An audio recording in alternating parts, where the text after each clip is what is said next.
aujourd'hui, l'objectif de ce temps en commun, c'est de découvrir l'économie sociale et solidaire. Comme beaucoup de monde, c'est un mot que vous avez certainement déjà entendu, forcément, ESS, économie sociale et solidaire. Pour autant, on a toujours des difficultés à décrire exactement à quoi ça peut correspondre. On a souvent en tête que voilà, les associations en font plus ou moins partie, mais en fait, il y a beaucoup d'autres choses. L'économie sociale et solidaire, c'est beaucoup de secteurs d'activité, c'est beaucoup de manières d'entreprendre, c'est beaucoup de statuts juridiques, et c'est ce qu'on va essayer d'éclaircir aujourd'hui, avec voilà, certaines notions, certains éléments clés qui nous semblent être importants à mettre en avant.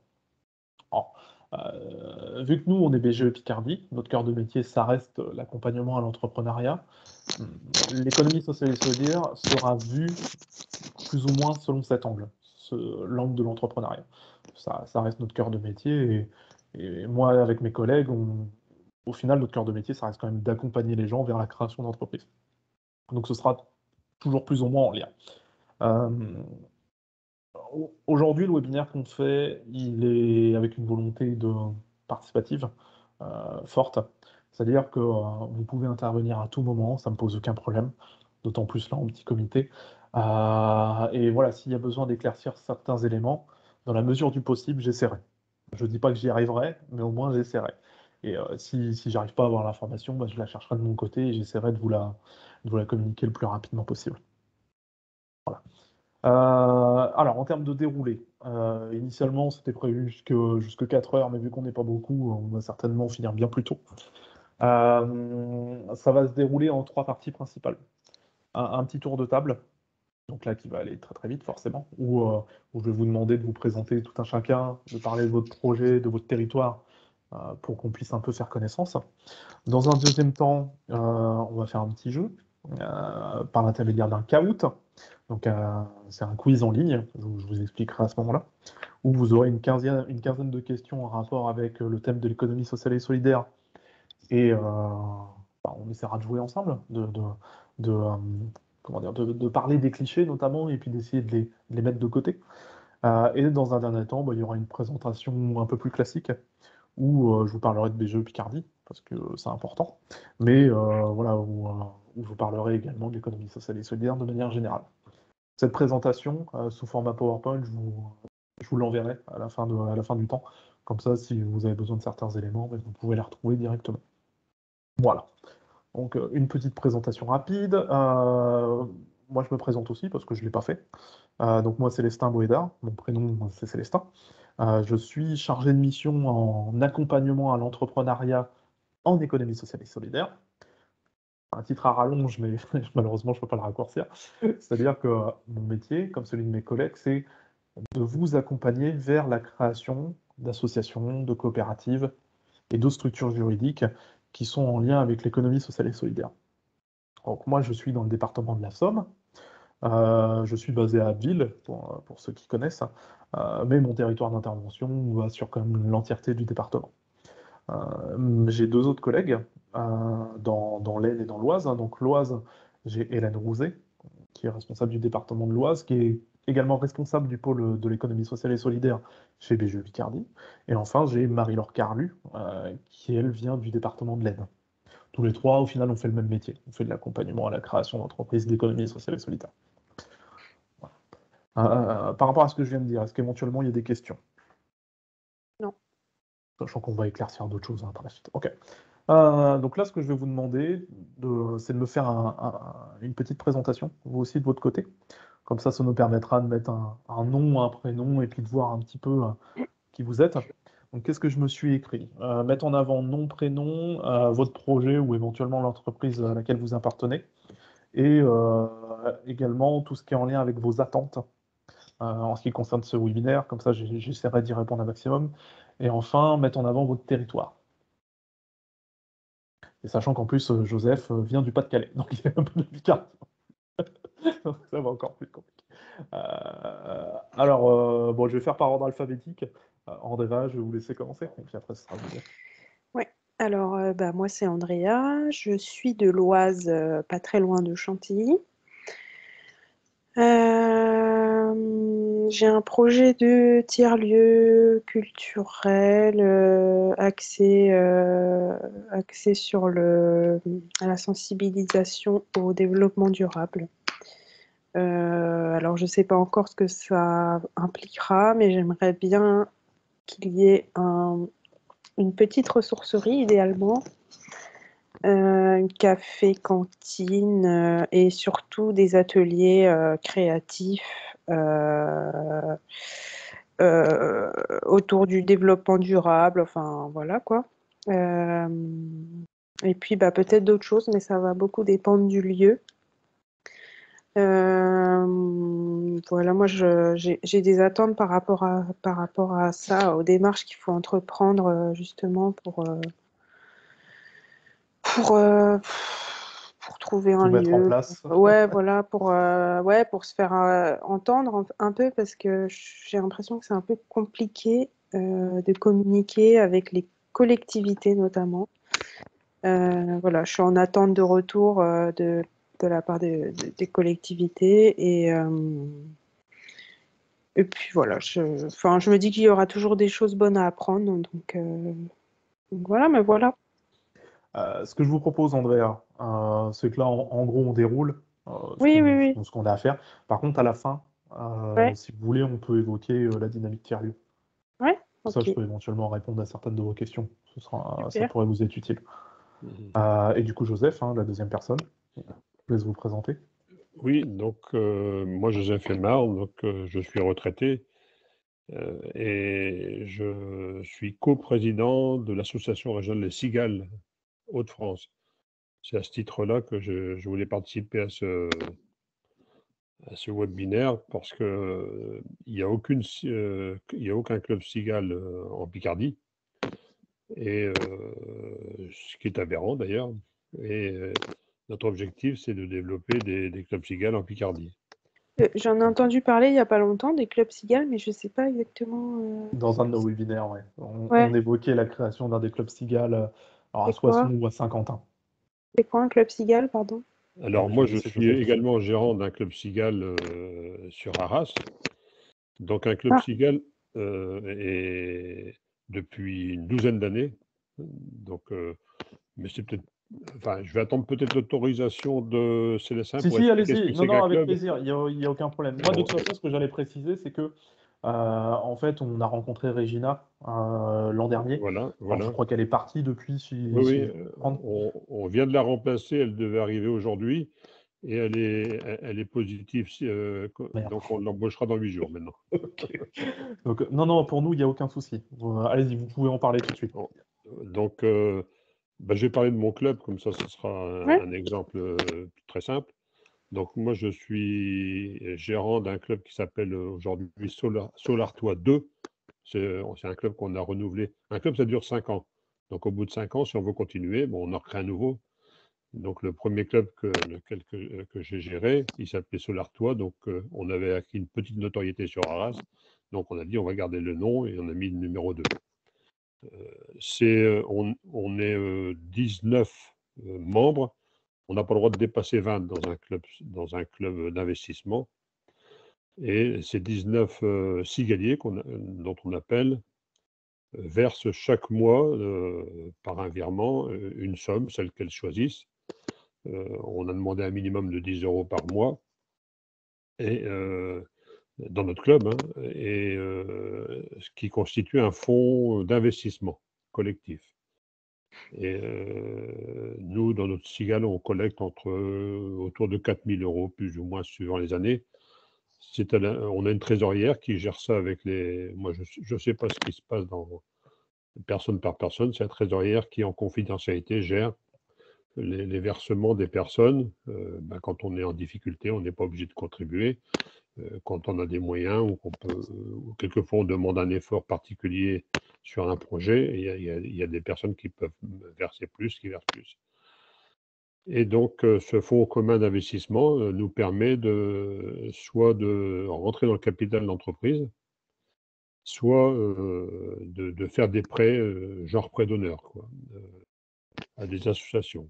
Alors, pour vous situer, nous, sur Arras, On a investi dans plusieurs projets, un café citoyen culturel qui s'appelle Le Rat Perché à Arras. On a investi dans un restaurant bio qui s'appelle Beautiful, dans des magasins bio, Biocoop et Biomonde sur Arras. Et cette année, on a investi dans 2 projets, un café associatif à Mont-Saint-Éloi, c'est un petit village, mais qui est assez très touristique, et dans Tour et Détour, qui est une libraire qui a acheté un camion, qui l'a transformé en librairie ambulante. Ah, génial, ok. Donc, Super, donc elle a démarré au mois de décembre. très bien. On a participé aussi, mais on s'est retiré à des coopératives d'activité d'emploi comme Toréana Habitat et comme Énergie Citoyenne et Enercop. Donc Ok, notre objectif, c'est plutôt c'est exclusivement dans l'économie sociale et solidaire, bien sûr, oui. locale, sur des projets à dimension très humaine. Donc si on veut investir dans d'autres, il y a d'autres clubs du même, enfin, c'est la même réglementation que les clubs, mais si on veut investir dans l'économie nationale, on peut le faire, mais ça ne sera pas en club cigale. Mhm. Et donc, du fait que, et ça m'a amené personnellement à m'intéresser à l'association régionale, et à force de m'intéresser, ils m'ont balancé coprésident avec un collègue. Donc, et je suis le plus proche de la Picardie, d'Arras. Et je suis natif de Picardie également, donc j'ai un petit faible pour la Picardie. Et puis c'est vrai que dans le Nord-Pas-de-Calais, la dynamique Club Cigale est quand même très importante.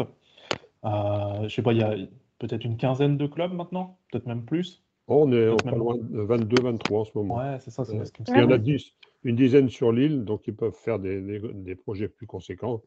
Puis après, c'est éclaté un peu partout. Et c'est vrai que dans la région Picardie, effectivement, pour le moment, il y en a zéro. ok. Ah Donc, ouais, c'est fou. ouais. Donc Régina, voilà, a essayé de faire un peu de plaidoyer pour essayer de mettre en place des clubs cigales. J'avais participé à une des réunions d'information, mais c'est vrai que la mobilisation n'a pas été suffisante pour pouvoir en créer un. Bon, c'est vrai aussi que avec le Covid, pour faire des réunions physiques, parce que c'est Mm, quand même un groupe physique, hein, un club, Mm. c'est pas bien un groupe sûr, oui. virtuel. Et puis rencontrer des porteurs de projets. Enfin, on l'a fait cette année, nous, mais on connaissait les personnes par ailleurs, on a pu aller les voir individuellement.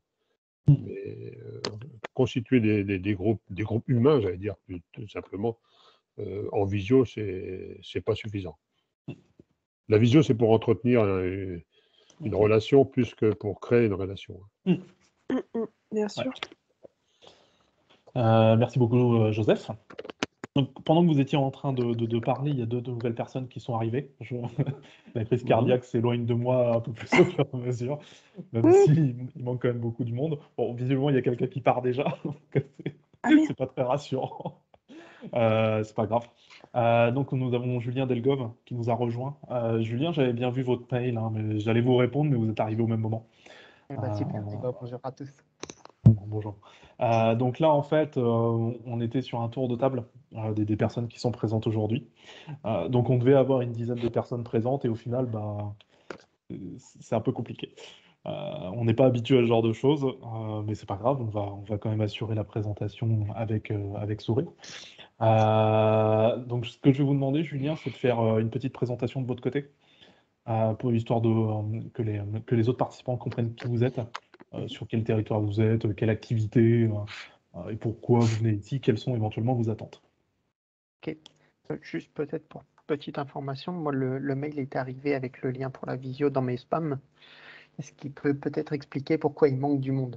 Ouais, Je suis non, peut-être pas le seul. c'est le problème avec BGE Picardie, c'est que moi je sais que j'ai tendance à envoyer beaucoup de mails, notamment dans le cadre de ce cadre-là, des webinaires, et ouais, je pense on est flagué, et donc on passe automatiquement en spam, et c'est plutôt gênant, on est d'accord, hein.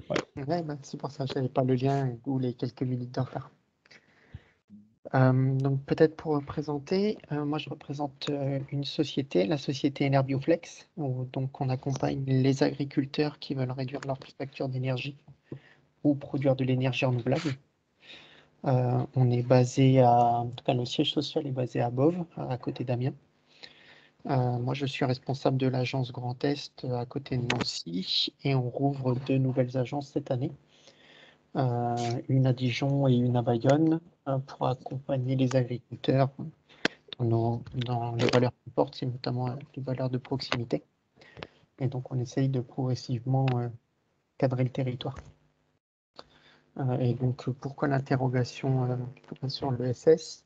On est en train de passer l'agrément, en tout cas, on va passer l'agrément. Parce que dès la création de la société, on avait déjà porté ces notions et c'était quelque chose qui était dans les briques de la fondation de la société. Donc, ça nous semblait, vu qu'on a déjà mis toutes les notions de gouvernance en place, de partage, de proximité, de transparence, et surtout centré sur l'humain. Vu que vous cochez toutes les cases, on s'est dit, allez, on passe le cap et on va vraiment passer l'agrément. Et du coup, d'où mon interrogation aujourd'hui sur peut-être les étapes, comment on y va et comment aller un petit peu plus en profondeur sur la démarche. Ok.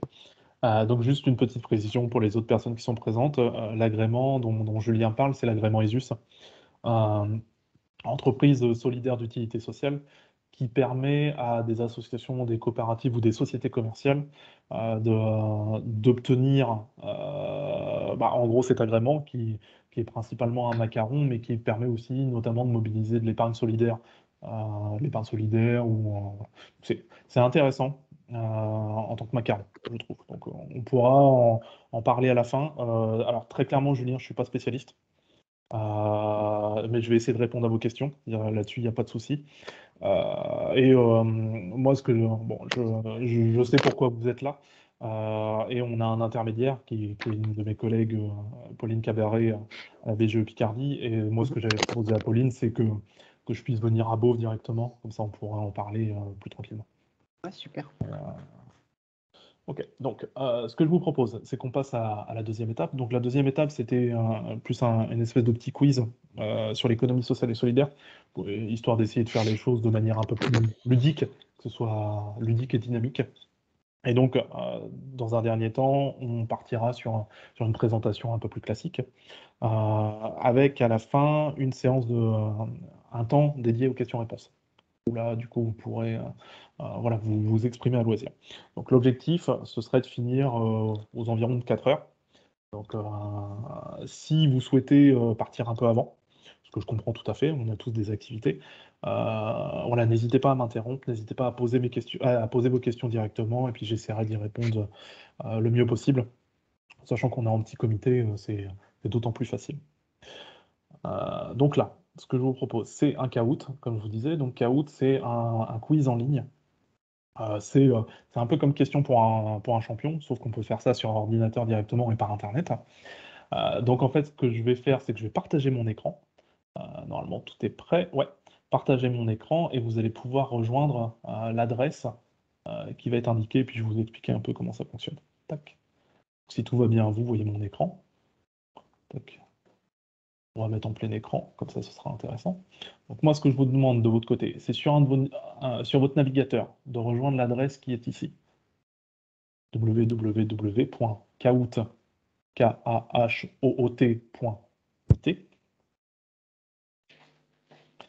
Et donc, quand vous allez vous rendre sur cette adresse, on va vous demander un code PIN.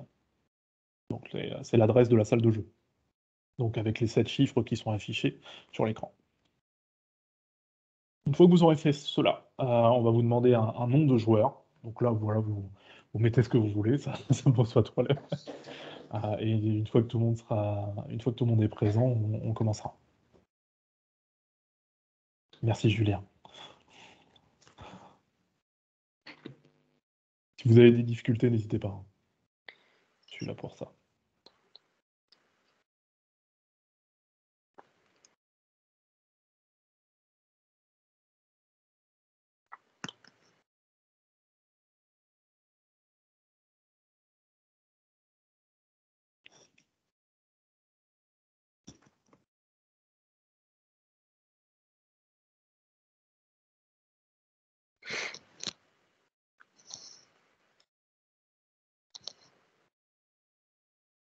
Ok, Andrea est présente. Joseph, est-ce que vous y arrivez de votre côté?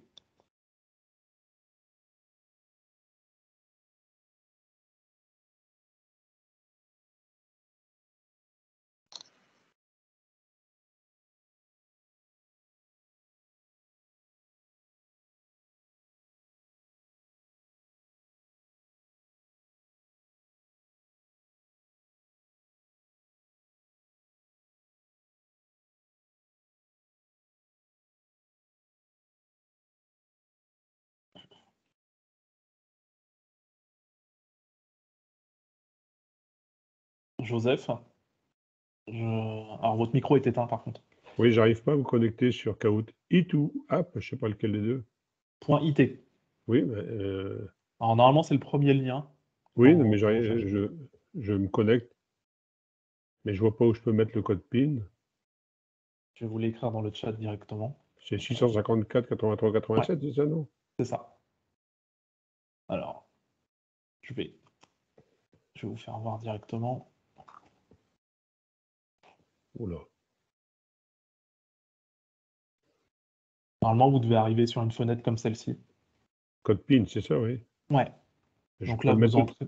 je peux Ouais. le mettre tout de suite. Oui. Donc là, le code PIN, c'est celui qui est là, sur Ah oui, l'écran. 654 83 oui, c'est ça. 87. Et donc là, vous pouvez valider Oui, au mais moyen du. Ah, voilà, ici. D'accord. Vous avez un petit bouton valider. Et normalement, dans la fenêtre d'après, on vous demande un nom de joueur. Non, il ne veut pas y aller. Bah, j'ai perdu la fenêtre. Non, mais il faut que vous ouvriez une autre fenêtre. Parce que là, je pense que vous Ah êtes, oui, oui, d'accord. Oui, je vous comprends. alliez sur l'écran de On va faire autrement. Célestin. Ouais. Oui, oui, non, je comprends. Effectivement, vous avez raison, Andrea. Là, en fait, ce que vous voyez sur votre écran, c'est l'image que Il je a partage fermé, moi. il a quitté. Oui, Il a il a quitté quitté. Je viens de voir. C'est pas grave. C'est pas grave. Voilà, alors, du coup, c'est un peu cliché, hein, il est un petit peu plus âgé, il a des difficultés avec l'informatique, mais c'est c'est pas grave. C'est pas grave. Oui, effectivement, vous avez raison, Andrea, c'est avec mon partage d'écran, il a dû être perturbé, il pensait que Ouais, c'était je sa pense, parce fenêtre. qu'à chaque fois, Ouais, c'était synchro avec le moment où il y avait le code PIN et il disait ah, c'est bon. ouais, d'accord. Bon, pardon, c'est ma faute. Non, bah non. Ah, le revoilà. Je comprends d'où vient le problème, Joseph. Alors, là, je vais arrêter mon partage d'écran. Donc là, vous ne voyez plus rien. Ce qu'il faut Oui. faire de votre côté, vous allez sur votre navigateur Internet Oui. et vous ouvrez une nouvelle fenêtre. Donc vous allez certainement tomber sur la recherche Google ou Oui. quelque chose comme ça. Je dois mettre Kahoot. Ouais, kahoot.it. Ah oui, comment ça s'écrit déjà, Kahoot? Alors K-A-H-O, K-A-H. 2 O et T. Ensuite, c'est point et Point. IT. Et. D'accord. Et là, vous pouvez lancer la recherche. Ah, voilà. Donc, le code, c'est 657 Ouais, 87. exactement. Vous avez noté au crayon. Ou Moi Merci. aussi, j'avoue. pseudo, donc je dois mettre mon nom. Ouais,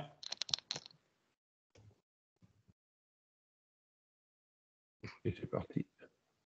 parfait. Bon. Donc moi, je vais repartager mon écran Ouf. de mon côté. Non, non, mais il n'y a pas de souci. Aucun problème. Donc je reviens à la réunion, c'est ça, maintenant? Non, non, vous pouvez rester sur la fenêtre. D'accord. Alors normalement, une fois qu'on aura lancé le jeu, vous allez avoir les questions et des cubes, des carrés colorés qui vont s'afficher directement sur votre écran. Donc vous pouvez tout faire à partir de votre navigateur Internet. Par contre, j'ose... Ah si, c'est bon, voilà. C'était Julien qui était parti. Donc là, on a 3 personnes dans la salle. Donc je vous explique un peu le principe. C'est un peu comme question pour un champion. C'est-à-dire que sur votre navigateur Internet, va s'afficher la question avec 4 propositions de réponse qui vont être déterminées par un code couleur. Donc, rouge, bleu, vert et jaune, si je ne dis pas de bêtises. Dès que la réponse qui vous convient s'affiche, vous appuyez dessus, vous cliquez. Et là, ça va enregistrer directement. Vous avez, alors pour la première question, vous avez 60 secondes pour répondre, histoire de rentrer tranquillement dans le jeu. Et après, vous aurez 20 secondes au fur et à mesure. Donc là, vous allez avoir 15 questions en lien avec l'économie sociale et solidaire, auxquelles vous allez pouvoir répondre et on va pouvoir participer tous ensemble. Est-ce que c'est bon pour tout le monde? Ok. Ouais, c'est parti.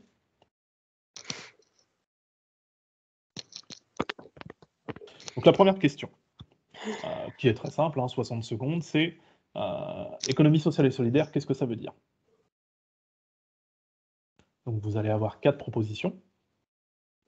Une rouge, économie sans sous. Bleu, économie sociale et solidaire. Jaune, échange super sympa. Ou vert, économie super salvatrice. Donc là, vous cliquez sur le cube coloré dans votre navigateur Internet. C'est super Parfait. sympa aussi. Hein. Ah oui. Et donc, c'est ce que je disais à Andrea avant que vous arriviez, c'est qu'il y avait une petite image de phoque. Et en fait, systématiquement, j'en parle pendant les webinaires. Moi, j'habite en baie de Somme, donc Ouais. juste à côté Ah des ouais. phoques. C'est un mot que j'essaye de placer systématiquement pendant bon. les interventions collectives. Voilà. Donc là, c'est fait. Vous n'entendrez plus parler des phoques, c'est bon. Bon, on ira à Saint-Valéry alors. Moi, j'habite juste à côté. J'habite à 5 km. D'accord. C'est un beau coin. C'est un très beau coin. Ouais. C'est Ouais. très agréable. Ouais. Bon, visiblement, ça s'est bien passé pour tout le monde. Donc là, je vais appuyer sur suivant. Donc normalement, chez vous, va aussi s'afficher le podium. Et donc, en fait, en fonction de la rapidité à laquelle vous allez cliquer, le nombre de points, et si c'est la bonne réponse, va être plus élevé. Donc là, on voit, vous avez tous eu la bonne réponse. Julien était un petit peu plus rapide, donc il a 889 points. Et Joseph a été légèrement moins rapide et a eu 866 points. Et donc, à la fin des 15 questions, on aura à nouveau un podium. C'est parti. Donc la deuxième question. Donc cette fois, 20 secondes seulement. Officiellement, de quand date l'économie sociale et solidaire?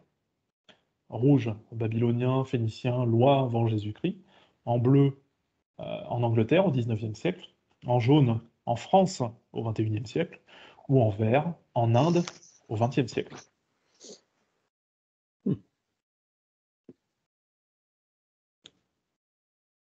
Alors vous doutez bien, il y a des questions pièges. Alors j'ai 2 réponses et pourtant ça s'est arrêté. Je ne sais pas si on était aux 20 secondes. Il y a l'un de vous qui n'a pas pu répondre. Oui, moi, Joseph. Alors, selon vous, Joseph? Bah parce que j'ai l'impression que il n'y avait pas la réponse. En fait, les 4 réponses Pour étaient moi, bonnes. c'était au XXe siècle en France, mais enfin. C'est au XXIe siècle en France, parce qu'en fait, la loi ESS, la loi Ah, économie sociale et solidaire, date de 2014 seulement. ah oui, parce que le mot SS est plus ancien. Exactement. Et en fait, les 4 items qui sont affichés sont vrais, au Oui. final. Les Babyloniens, les Phéniciens, la culture de la coopération, de l'économie sociale et également solidaire, c'est quelque chose qui date depuis très longtemps. Quand il s'agissait de partager ensemble les pertes des récoltes et de mettre en commun ce qui avait été récolté pour que tout le monde ait une subsistance suffisante, c'est depuis le début de l'histoire humaine que ça existe. Mm. Les 2 autres exemples, en Angleterre au XIXe siècle, c'est ce qu'on appelle l'économie sociale et solidaire moderne. C'est les pionniers de Rochdale, avec les nouvelles valeurs de la coopération par rapport à l'industrie. Alors c'est du lin ou du seigle, je ne sais plus exactement.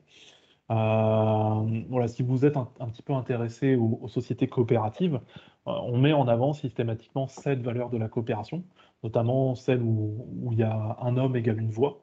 Eh bien, ça vient des pionniers de Rochdale en Angleterre. Donc c'était également une bonne réponse. Et en Inde, c'est une autre forme moderne de l'économie sociale et solidaire, c'est avec la Grameen Bank, Mohamed Yunus. Oh, je crois que j'ai écrit Inde, mais je crois que c'est au Pakistan, en fait, si je ne dis pas de bêtises, où en fait, pour les petits paysans qui avaient très peu de moyens, il était extrêmement difficile de s'acheter des machines ou du matériel en lien avec leur activité agricole. Et ils ont décidé de faire un pot commun.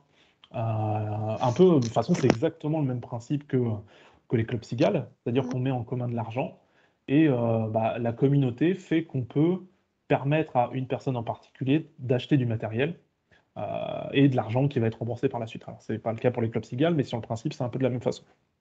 On met en commun de l'argent et on évite de passer par le système bancaire qui parfois a des critères qui sont un petit peu trop difficiles à atteindre pour des gens, notamment en situation de précarité. Voilà. Mais sinon, effectivement, c'est la loi ESS en France de 2014. Donc la loi Hamon. Troisième question, enfin podium avant. Andrea, qui prend de l'avance. Julien, malgré sa bonne réponse, est un petit peu derrière. Et Joseph, malheureusement, Largué. c'est ça. Et ça va être difficile de rattraper de toute façon. Alors, il y a des questions pièges, hein, mais vous allez voir. Normalement, vous aurez la bonne réponse systématiquement. Troisième question. Quelles sont les structures juridiques de l'économie sociale et solidaire? Rouge, association. Bleu, coopérative. Jaune, fondation mutuelle. Et vert, les entreprises, donc les sociétés commerciales.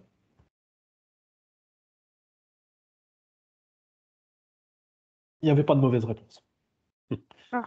Toutes les réponses étaient bonnes. Donc c'est pour ça, là, il y aura 0 point. Parce qu'en fait, on me fait le reproche à chaque fois, mais tout est bon, et puis voilà. Donc là, j'ai enlevé les points sur cette question. Donc la loi ESS de 2014, la loi Hamon, nous dit que font partie de l'économie sociale et solidaire les organisations créées avec les statuts juridiques suivants, les associations. Donc ça, c'est plutôt connu. Ça représente, je crois que c'est 80 ou 95% en fonction de comment on compte, des structures de ESS en France. Les coopératives, on aura l'occasion d'évoquer un peu plus par la suite. Les fondations et mutuelles, il y en a très très peu. Les mutuelles de santé notamment. J'ai pas d'exemple en tête, mais voilà, des mutuelles de santé, il y en a beaucoup. Et les entreprises, donc les sociétés commerciales, avec le fameux agrément ESUS. En dehors de ces statuts juridiques-là, il est impossible de faire juridiquement partie de l'économie sociale et solidaire. Qu'est-ce que ça veut dire? Ça veut dire que ces structures-là, ces structures juridiques-là, font partie de l'ESS. Pour autant, on peut tout à fait faire de l'économie sociale et solidaire avec ces valeurs. Mais si vous voulez cette reconnaissance d'économie sociale et solidaire, il faut obligatoirement avoir un de ces statuts. C'est obligatoire. Donc on peut être une société commerciale, avoir des valeurs de l'ESS, soit par des aspects démocratiques, soit par le service rendu à un coût moindre à destination des usagers. Pour autant, si vous n'avez pas l'agrément ESUS en tant que société commerciale, vous ne ferez pas juridiquement partie de l'économie sociale et solidaire. Et c'est exactement la problématique d'Enerbioflex aujourd'hui. Le podium qui n'a pas bougé. Comme je vous disais, il n'y a pas de point sur cette question. Question suivante. Question numéro 4. Une coopérative peut-elle correspondre à mon projet d'entrepreneuriat? Alors, rouge, non, je ne veux pas me lancer dans l'agriculture. Non, ma coopérative sera dirigée par tous les employés en même temps, en bleu. Oui, il existe plusieurs types de coopératives en jaune. Et vert, laissez-moi tranquille, je veux faire une association. Ouais, exactement. Il existe plusieurs types de coopératives, la réponse jaune était bonne. Est-ce que vous avez des exemples de coopératives? De statut juridique de coopérative, est-ce que ça vous parle? Ou est-ce que c'est l'instinct qui vous a fait répondre ce genre de choses? La SIC. Exactement, la SIC, ouais. La SCOP. La SCOP. Joseph? J'ai été président d'une coopérative, donc. C'était quel genre de coopérative? Là, c'était Toreana à son début. Ah bah oui, vous l'avez dit tout à l'heure, oui, c'est vrai. Ouais. J'étais 5 ans, président du conseil de surveillance. Donc là, vous avez mis en avant 3 exemples. Toerana Habitat, c'est une coopérative d'activité et d'emploi, hein, c'est ça, hein, une CEA, on appelle ça, oui. Ouais. Et donc, Andrea a mis en avant la SCOP et la SIC. Je vais parler de la SIC et de la SCOP, et si vous voulez, Joseph, vous pourrez mettre en avant ce que sont les CAE. Vous connaissez bien mieux que moi. Ouais. Donc, la SIC. La SIC, c'est la Société coopérative d'intérêt commercial. Donc, c'est une société commerciale de type SA, SARL, SAS, à laquelle on rajoute les valeurs de la coopération et une gouvernance basée au minimum sur 3 collèges. L'objectif, c'est de pouvoir faire intervenir dans la gouvernance et dans la manière d'entreprendre les salariés et les bénéficiaires de l'action. C'est voilà, c'est une société commerciale où il y a des dirigeants classiques, mais également d'autres types d'associés, les bénéficiaires du service, ce qu'on voit très souvent par exemple dans des biocoop, même si c'est pas exactement une SIC, et voilà, les salariés de la structure qui, voilà, de la même façon, peuvent participer à la gouvernance du projet. BGE Picardie, par exemple, est une SIC. C'est-à-dire que tous les ans, si on est coopérateur, on peut intervenir dans le cadre de l'Assemblée générale et avoir un pouvoir sur les décisions de l'entreprise. La SCOP, Société coopérative et participative, alors on a deux grandes visions en ce qui concerne les SCOP. De manière générale, l'objectif, c'est de pouvoir mettre au même niveau l'ensemble des salariés. Donc, de manière un peu caricaturale, une SCOP, c'est une coopérative de salariés. L'un des exemples qui est en général le plus parlant, ce sont les industries, enfin les usines qui sont dans l'obligation de fermer. On en a eu beaucoup d'exemples en France très récemment. Et je pense que vous avez déjà entendu parler comme moi des ouvriers qui décident de reprendre l'entreprise en mettant en commun les indemnités de licenciement auxquelles ils ont pu accéder. Et de manière générale, ces ouvriers vont entreprendre sous une forme de SCOP. Et le principe en termes de gouvernance, c'est que tous les ouvriers entre eux, les salariés, décident d'élire un gérant, un président, directeur général, qui va les représenter dans le cadre de l'entreprise. Et à la fin de l'année, en fonction des excédents qui vont rester, et en fonction des statuts, il va être possible de pouvoir reverser l'argent comme à des actionnaires un peu plus classiques. Sauf que cet argent, plutôt qu'aller vers des actionnaires, va aller vers les ouvriers. L'autre exemple, autre que les reprises d'usines, c'est en général certains consultants qui font le choix de ne pas aller vers une CAE, une coopérative d'activité et d'emploi, mais qui décident d'entreprendre ensemble et de la même manière de se reverser les bénéfices de manière égalitaire en fin d'année. Donc on est sur des entreprises, des sociétés commerciales, où le pouvoir n'est pas fonction du capital détenu, mais est fonction en gros de la démocratie et d'une répartition écrite dans les statuts, mais plus ou moins égalitaire. Est-ce que, Joseph, vous pouvez nous mettre en avant un petit peu la CAE? Oui, En principe. Quand vous dites plus ou moins égalitaire, c'est un homme, une voix, mais quand il y a des collèges, c'est pondéré. Ouais, donc, moi, quand j'étais administrateur de la coopérative Torrena, j'ai toujours veillé à ce que ce soit les utilisateurs qui restent majoritaires, parce que il ne faut pas donner trop de voix aux bienveillants ou à quelques structures qui pourraient prendre le pouvoir alors qu'ils n'utilisent pas la coopérative.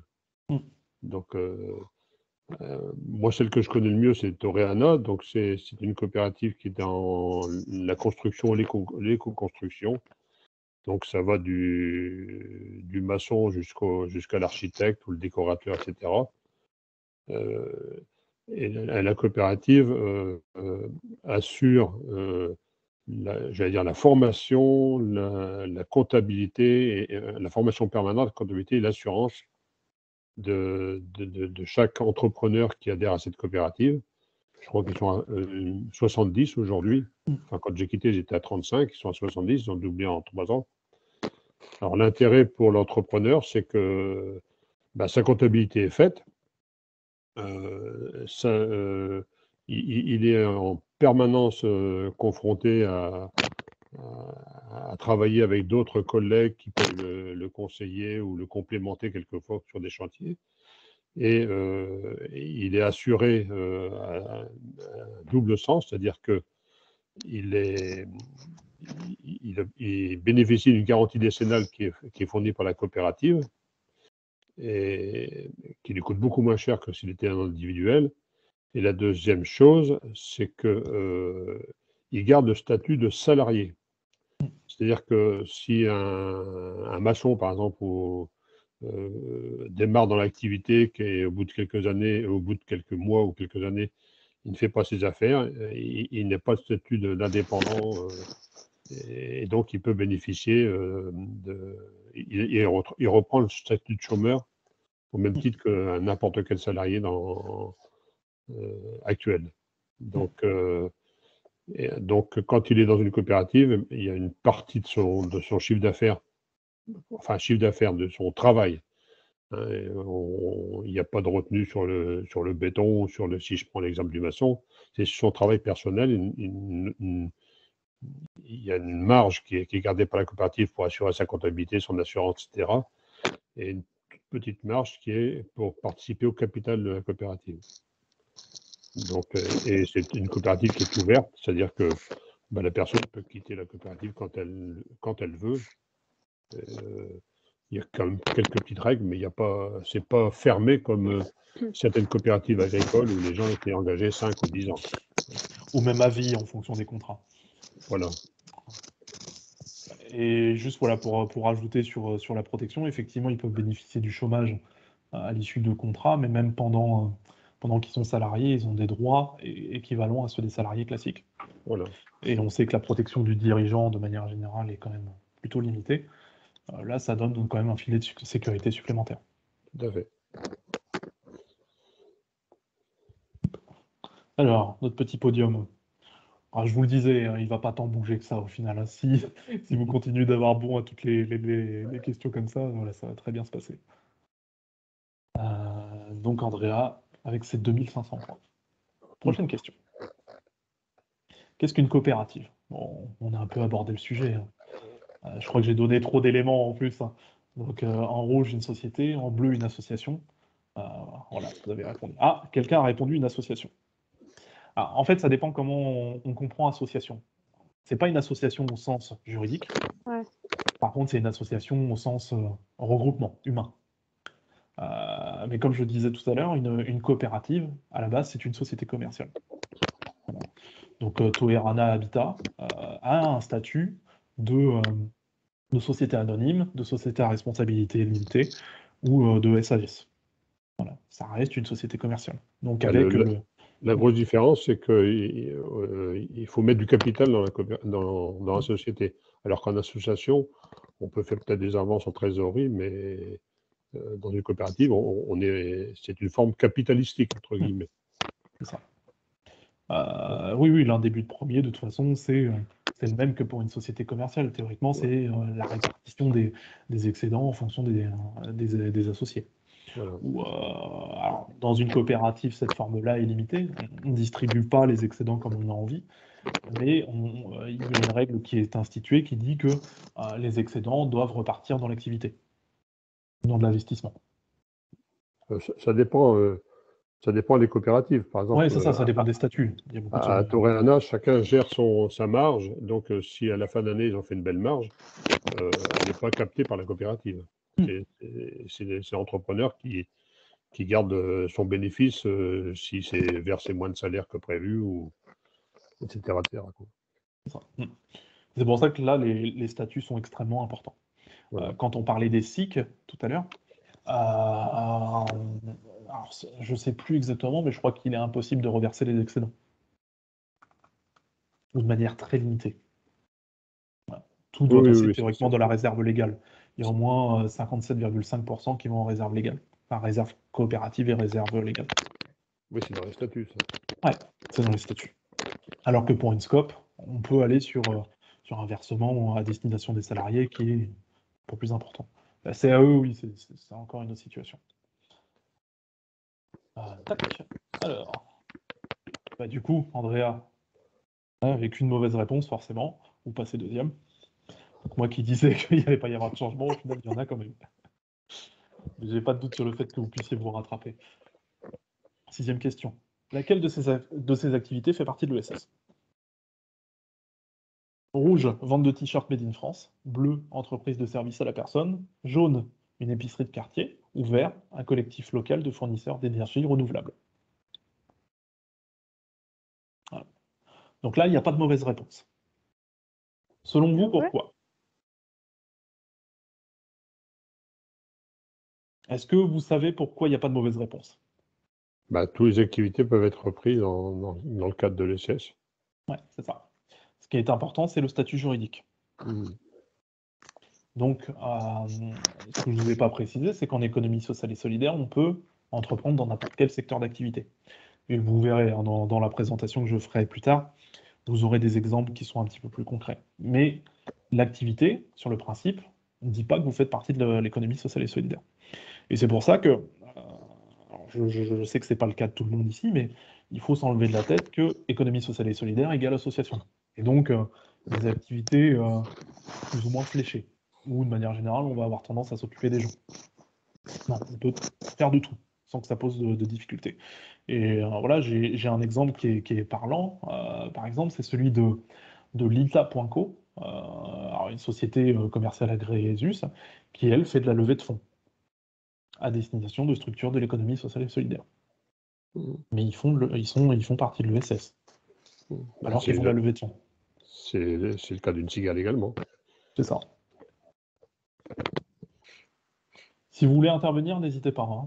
Même Julien. Moi, j'ai un témoignage qui m'a fait bondir il y a quelques années, quand j'ai parlé de ma cigale et puis de l'ESS au président de la commission ESS de la CUA d'Arras, à l'époque. Il m'a dit, quoi, c'est votre truc, c'est quoi votre truc? On fait partie de l'ESS. Ah, l'ESS, c'est les vieux, les handicapés, et ça nous coûte 2,5 millions par an. Enfin, à la CUA. Hein. Mmh. Donc, même les élus ne savent pas ce que c'est que l'ESS, souvent. Ouais. C'est très grave. Encore aujourd'hui, hein, de toute façon. Très grave. Ouais. Vous voyez, jusque très récemment, dans le domaine de la gestion comptable des associations, on disait toujours qu'il fallait qu'il y ait autant de charges que de produits. Il fallait que les bilans soient à zéro. Non. Que ce soit complètement équilibré. Aujourd'hui, il y a encore certaines collectivités, voilà, on peut parler du département par exemple, qui n'acceptent pas que sur certains projets, on puisse avoir des excédents. Ils considèrent qu'on doit être à zéro. Ce qui est un non-sens complet aujourd'hui. Si on veut investir son activité, il faut prévoir, comme pour une association, autant que pour une société commerciale, des excédents suffisants pour pouvoir les réinvestir derrière. Surtout que les pouvoirs publics sont tellement longs à payer qu'il vaut mieux avoir quelques réserves. C'est ça. Le fameux décalage de trésorerie, ouais. Oui, d'accord. Ensuite, donc le podium, alors, qui n'a pas bougé visiblement. Hop, on passe à la 7e question. 7e question, un porteur de projet individuel peut-il faire de l'ESS? Alors, des solutions juridiques existent, en rouge. Le projet doit forcément être porté par plusieurs personnes en bleu. En jaune, il faudra trouver un président et un trésorier pour créer une association. Ou vert, non, c'est impossible. Voilà, c'est ça. De toute façon, je pense que voilà, pour les personnes qui n'étaient pas au courant, au final, il y a des éléments qui commencent à rentrer. Un porteur de projet individuel, par l'intermédiaire d'une CAE, peut faire de l'économie sociale et solidaire. Voilà. Après, effectivement, s'il décide de passer par des solutions un petit peu plus classiques, associations ou coopératives par exemple, là par contre, de manière quasiment obligatoire, il va être obligé d'avoir une personne avec lui. Une association, par exemple, il faut au minimum 2 personnes. Mais c'est pas parce qu'on est porteur de projet individuel qu'on ne peut pas se lancer dans l'économie sociale et solidaire. Alors on peut tout à fait créer une SASU avec agrément ESUS, et dans ce cas-là, on sera tout seul, au moins au début du projet. Par contre, c'est là où il faut savoir dissocier statut juridique de l'économie sociale et solidaire et valeur de l'économie sociale et solidaire. C'est-à-dire que, oui, vous pouvez entreprendre seul, mais en termes de valeur, il est quand même plutôt répandu que l'économie sociale et solidaire se fasse de manière collective.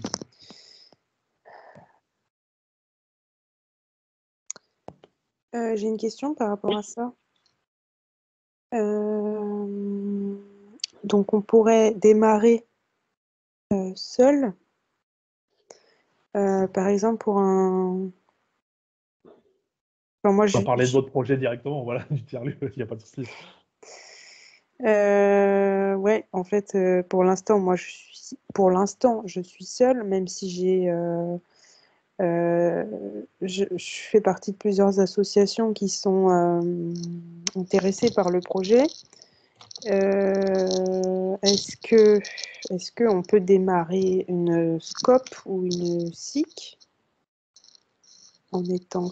Enfin non, non, en fait j'ai la réponse posant ma question. Non. Voilà, sur des projets d'envergure comme le vôtre, de SS, pour un tiers-lieu, voilà, entreprendre seul, à un moment donné, ça va poser problème. Ouais, Ça arrive. Si vous voulez créer sous forme associative, il va vous falloir au moins une autre personne pour pouvoir créer l'association. ouais. Et voilà, sur les autres types de sociétés commerciales, de la même façon, voilà, une scope tout seul, c'est un peu bizarre comme principe. Non, mais enfin, oui, en fait, c'est pour démarrer, quoi. Ouais. Enfin, non, mais voilà, j'ai ma réponse, en fait. Je- Après, Merci. il faut différencier créer seul et être seul dans la gouvernance. C'est-à-dire qu'aujourd'hui, pour être très honnête, il y a un certain nombre d'associations qui se créent avec des prête-noms. Des Avec gens qui sont des prête-noms, des gens qui sont uniquement là pour signer et qui ne vont pas Ah, véritablement intervenir dans la gouvernance ou dans le quotidien du projet. non, c'est Et pas ça se l'idée. fait. Oui, mais ça se fait. Voilà. Ouais, ouais, ouais. Non, Après, mais bon, de est-ce toute que c'est une façon, bonne ça. manière d'entreprendre? Oui, Voilà, non, non. Enfin, c'est pas comme ça que je vois les choses. Ok. mais disons que ça se fait aussi dans les sociétés commerciales, hein. Oui, oui, oui, Des bah fois, oui, vous oui. avez des prête-noms, hein. Oui, oui, Moi, bien sûr, ouais. à titre d'exemple personnel, quand mon père a créé sa société il y a 15 ans, j'étais mineur, hein, et puis ça ne m'a pas empêché d'apparaître dans les statuts et de rien comprendre à ce que je signais, hein. Mmh. Voilà, j'étais associé. Voilà, ce qui ne veut rien dire au final quand on prend ce genre de situation. Ok. Mais effectivement, dans un projet de SS, à plus ou moins long terme, il est important de faire collectif. Bien Et donc, sûr, ouais. quand on est porteur de projet, c'est dès les premières étapes qu'effectivement, il faut réussir à À trouver des trouver. gens qui peuvent vous Ouais. accompagner. Ok, ok. Mm. Surtout sur un projet de tiers-lieu. Je pense que c'est Bah important oui, parce oui, oui, bien qu'un sûr. tiers-lieu, ça reste un projet de territoire. Tout à fait, oui. De manière générale, les tiers-lieux ont plusieurs activités à proposer. Et donc, même si à titre individuel, on peut avoir des appétences sur un certain domaine Mm. d'activité, eh ben, vous allez vous retrouver très rapidement limité par vos Ouais. compétences. Et c'est là où il faut échanger et convaincre les gens que votre projet il est génial. Ouais, ouais, non, mais après, le truc, c'est que tant qu'il n'y a rien de concret, les gens se projettent pas et moi, j'ai pas envie de leur vendre un truc qui est pas, qui est trop loin d'être Mhm. concret, quoi. Voilà. C'est dur d'engager les gens là-dedans, donc, mais ça viendra, hein, ça viendra. Ouais, il faut, c'est très Ouais, important. voilà. Alors, 8e question. Une association peut-elle faire des bénéfices? Bon, ça tombe bien, j'ai déjà répondu.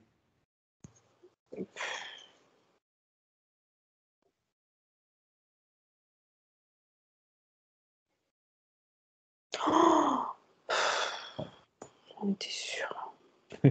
C'est vous qui avez répondu rouge, Andrea. Ouais. Ouais. Ouais. Non, non, c'est pas Je suis exactement sans nulle. restriction, mais non, c'est pas une question d'être nul, ça n'a rien à voir. Il faut toujours être positif. Voilà, aujourd'hui, vous êtes là pour découvrir certaines choses. Donc, c'est exactement ce que je disais tout à l'heure. Voilà, une association a une activité économique. Oui, non, mais en fait, j'ai pas bien réfléchi. Enfin, c'est le fait que ce soit une société à but non lucratif qui m'a fait. Enfin, bon, Mm. bref, vous avez compris, je crois que. Oui, oui. En fait, ce qu'il faut différencier, c'est le but lucratif et la gestion des intéressés. Là, le président, voilà, les membres de la gouvernance n'ont pas le droit de s'enrichir à titre personnel, mais l'activité Ah, peut c'est être même une bonne chose. voilà, c'est exactement Ouais, pour pouvoir réaliser de l'investissement par la suite. ouais, ouais. Très clairement, les grands groupes associatifs aujourd'hui, et là je parle de groupes associatifs, donc déjà ça donne un indice sur leur importance, ils font des excédents de plusieurs.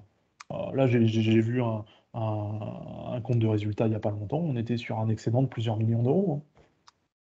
Ah ouais, ça existe, ok. Ah ouais, ouais, ça existe, hein. Et Alors, du coup, ils doivent le réinvestir dans un projet, dans tel ou tel projet, quoi. bon, très souvent, ça finit en trésorerie Mmh. pour pouvoir pallier à des coups durs. Ouais. Mais sinon, disons que ça peut constituer une garantie vis-à-vis comment dire, des organismes prêteurs sur la Ah bonne oui, gestion de la structure. Mmh. ok, Voilà. très bien. Quand vous avez 2 millions d'euros en banque, eh ben, quand vous aurez pour projet de construire un bâtiment, vous n'allez pas utiliser ces 2 millions d'euros. Vous allez faire un prêt et en cas de coup dur, éventuellement, vous aurez une enveloppe financière qui pourra venir pallier. Mais cet argent, vous allez le garder, et voilà, c'est le signe d'une bonne gestion. Mm. Après, il faut savoir être raisonnable. Et puis, il y a forcément des critères en fonction des secteurs d'activité. Mais de manière générale, il faut s'enlever de la tête qu'une association ne peut pas faire d'argent. Très bien. Et si un interlocuteur vous dit que vous n'avez pas le droit, eh ben, changez d'interlocuteur. Alors, c'est chiant quand c'est un financeur, hein, on est d'accord. Donc, si c'est un financeur, il faut savoir le convaincre. Que, voilà, c'est inscrit dans la loi qu'une association, notamment quand elle est subventionnée, peut faire des excédents. Dans ces cas-là, par contre, il y a un pourcentage d'excédent qui est admis. Mais voilà, un pourcentage à 0, ça n'existe pas. C'est pas possible. Alors, notre petit podium. Bah oui, je suis désolé, Andrea, mais malheureusement, vous passez dernière, hein, avec de mauvaises réponses, forcément. Et Julien et Joseph qui vont bon depuis le début, quasiment. Mais c'est pas grave. De toute façon, dites-vous que vous êtes sur le podium. On est que trois. Ah ouais, bah oui, Ça crie, pour voir côté positif. c'est ça. Pas de cuillère en bois. C'est ça. 9e question. Une société commerciale peut-elle être une structure de l'ESS? Bon, voilà, là, on va pas trop tarder là-dessus, on en a déjà parlé. Oui, sous condition, oui, sans restriction. Oh, mais non, c'est pas Mais possible. en fait, je crois que vous m'écoutez pas, Andrea, depuis le début. Mais si, j'écoute, mais je... Donc, oui, sous condition. C'est pour ça que je mettais en avant l'agrément ESUS. je répondais à la question d'avant, en fait. D'accord. Donc, en fait, il y a 2 exemples. Soit c'est une société commerciale qui obtient un agrément ESUS, et dans ces cas-là, elle devient structure de l'ESS. Soit c'est Oh une là société là. commerciale qui a décidé de se constituer sous forme coopérative, et dans ce cas-là, elle fait partie de l'ESS. Mais dans les 2 cas, c'est une société commerciale. C'est pas grave, c'est ce que je disais. Vous resterez Non, mais 3e. c'est bon, j'ai plus la pression. Ouais, voilà, Ça, c'est... c'est ça. Hop, 10e question. Laquelle de ces structures est une structure de l'ESS? Donc là, on est sur des exemples. Leclerc, en rouge, Gamme Vert, en bleu, le Relais, en jaune, l'Union des peintres, donc c'est une union sur Amiens qui réunit des peintres professionnels. Voilà. Donc là, il n'y avait pas de mauvaise réponse. Toutes les réponses étaient bonnes. Donc, Leclerc, alors, on peut chipoter, hein, sur le détail. On sait que certains Leclerc sont des structures commerciales pures. Mais à la base, Leclerc, c'est une coopérative de commerçants. Donc, qui dit coopérative dit structure de l'ESS. Gamme Vert, de la même façon. Évidemment que certains sont voilà, des sociétés anonymes de la même façon. Mais Gamme Vert est une filiale du groupe InVivo, qui est un groupe coopératif. Voilà. Le Relais, bon, c'est un petit peu plus connu, il récupère les vêtements et soit il les donne, soit il les transforme. Et l'Union des peintres, bon, voilà, c'est une petite coopérative. Cette question, qu'est-ce qu'elle veut mettre en avant? Comme tout à l'heure, on met en avant le fait que ce ne sont pas les activités qui déterminent que vous êtes de l'ESS, ni la manière dont vous faites de l'argent, c'est vraiment le statut juridique. Donc un groupe coopératif comme Leclerc, qui fait des milliards et des milliards d'euros, et qui ne traite pas forcément bien ses salariés, fait partie de l'économie sociale et solidaire. Voilà. Il lui faut quand même un agrément ESUS maintenant. Non, si c'est une coopérative, il n'y a pas d'agrément ESUS. Elle fait juridiquement partie de l'ESS. Ouais. Donc, si vous prenez un magasin Leclerc, un franchisé, on sait que ce sera une société commerciale. Donc là, voilà, les notions de ESS n'interviennent pas. Par contre, voilà, le groupe coopératif Leclerc, voilà, quelle que soit la manière dont il va agir au quotidien, voilà, s'il décide de casser des piquets de grève, s'il décide de donner de la nourriture avariée, ça restera un groupe de SS. Parce que juridiquement de SS. Oui, je sais, c'est bizarre, mais malheureusement, c'est comme ça. C'est les limites du système. C'est ça. Tout le monde en profite. Donc, le podium n'a pas bougé. 11e question. Je crée une structure de SS parce que je veux répondre à des besoins exprimés sur mon territoire en rouge, j'ai besoin de subventions en bleu, je veux faire du care en jaune, ou j'ai des valeurs qui transpirent en vert. Les 4 sont bons. Ah, un peu moins. Un peu moins. Ah bon. Ouais. Alors, là, aujourd'hui, on n'a pas forcément que des entrepreneurs. Voilà, on a Joseph et Julien qui ont un peu des statuts différents. Mais nous, la manière dont on accompagne les gens, on leur dit, voilà, vous allez être des petits entrepreneurs, vous allez intervenir sur du local, quoi qu'il arrive. Donc, il faut comprendre votre territoire. Et mieux vous comprendrez votre territoire en rencontrant des gens, en échangeant, voilà, ou au travers de vos expériences professionnelles, et mieux vous trouverez une réponse qui est adaptée en termes d'économie sociale et solidaire, de valeur d'économie sociale et solidaire, à ce dont votre territoire a besoin. Voilà, le message, c'est plutôt celui-ci. Alors, personne n'a répondu, j'ai besoin de subventions ou je veux faire du CARE. J'ai failli, hein. J'ai failli. Mais très clairement, je pense que là, ce qu'on met en avant au travers de cette intervention, c'est que oui, vous souhaitez aller dans l'économie sociale et solidaire, et plus que parler au travers de vos statuts juridiques, c'est les valeurs qui doivent être mises en avant, et cette nécessité de répondre à des besoins de votre territoire. Voilà, s'il y a deux choses à retenir, c'est vraiment ça. Quel que soit le secteur d'activité que vous allez entreprendre, c'est pas ça le plus important, c'est la manière dont vous allez le faire. Et pour ça, clairement, il faut comprendre votre territoire.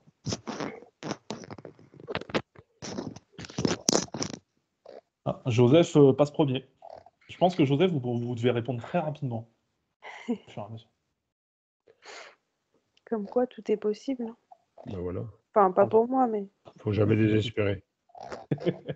12e question. Qu'est-ce que l'impact social, l'innovation sociale? Donc rouge, un moyen de valoriser le projet autrement que par le chiffre d'affaires. Bleu, un terme utilisé dans le domaine des startups. Jaune, un truc pour bobo. Ou vert, des actions réservées au monde de la recherche. Donc, la bonne réponse, c'était le rouge. C'est pas grave, André. Il n'y a aucun problème. L'impact social, ça fait partie peut-être des mots-clés qui commencent à avoir une certaine importance. C'est-à-dire qu'aujourd'hui, tout le monde est d'accord pour dire qu'on est dans une société capitalistique qui fonctionne par l'argent, très clairement.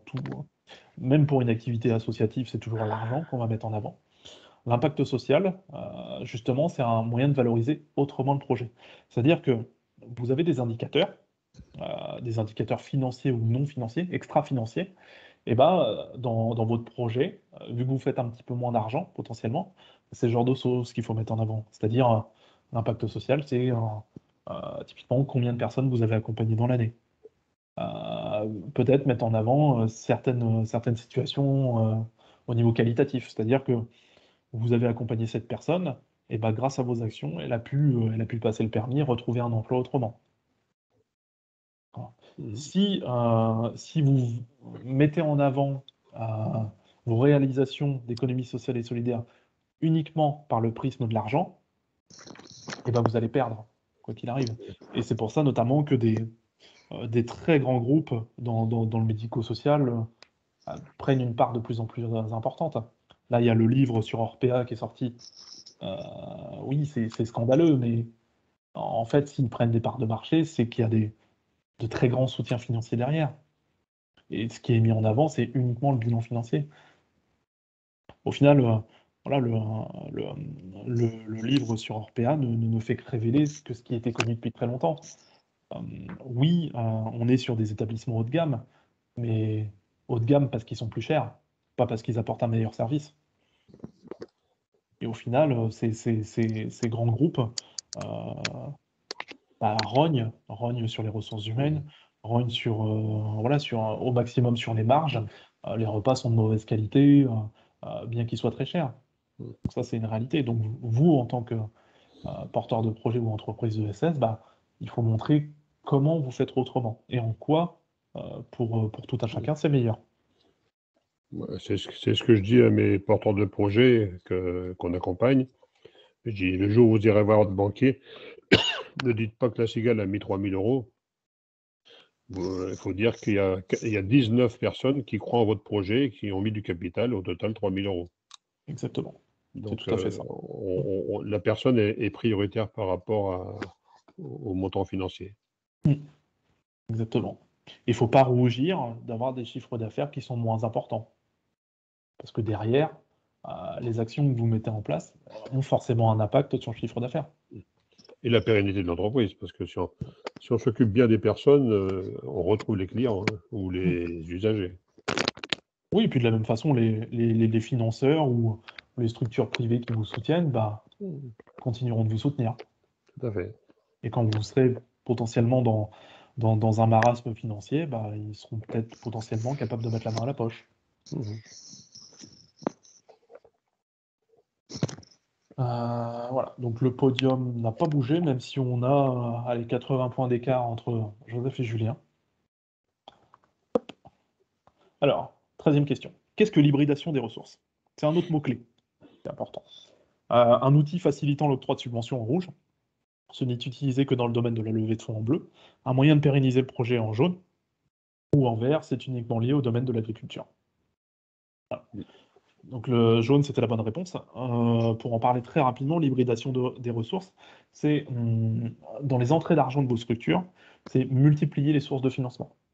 Donc on peut, dans une association, on peut avoir la cotisation des membres, les cotisations des membres, on peut vendre des prestations, on peut faire je sais pas, de la sous-traitance, on peut répondre à des appels à projets. Voilà, il faut, de la même manière, vu que vous êtes potentiellement sur des chiffres d'affaires qui sont moins importants, il faut essayer de diversifier ses sources de revenus. Et la multiplication de ces sources de revenus, c'est potentiellement ce qui va faire que, en cas de coup dur, si un appel à projet se termine, par exemple, et donc l'argent qui a été versé, soit par des prestations, ou soit de manière gracieuse disparaît, et ben votre structure, elle va continuer d'exister.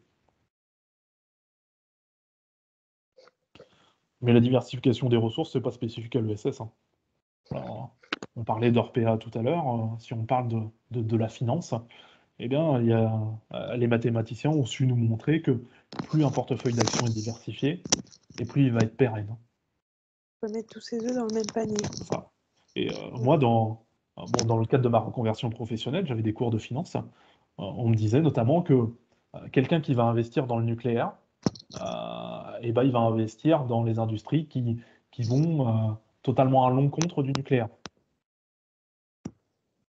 C'est-à-dire on soutient Satan et de l'autre côté, on soutient Dieu pour essayer de pérenniser les choses. Alors, pour l'ESS, c'est peut-être pas ce qu'il faut faire, hein, on est bien d'accord, hein, mais disons qu'il faut essayer de diversifier. C'est très important. Hop. Ah, Julien repasse devant. Il nous reste 2 questions. Alors, 14e question. Une reconnaissance d'ESS, pourquoi faire? Être éligible aux subventions, en rouge. Pouvoir répondre aux appels d'offres, en bleu.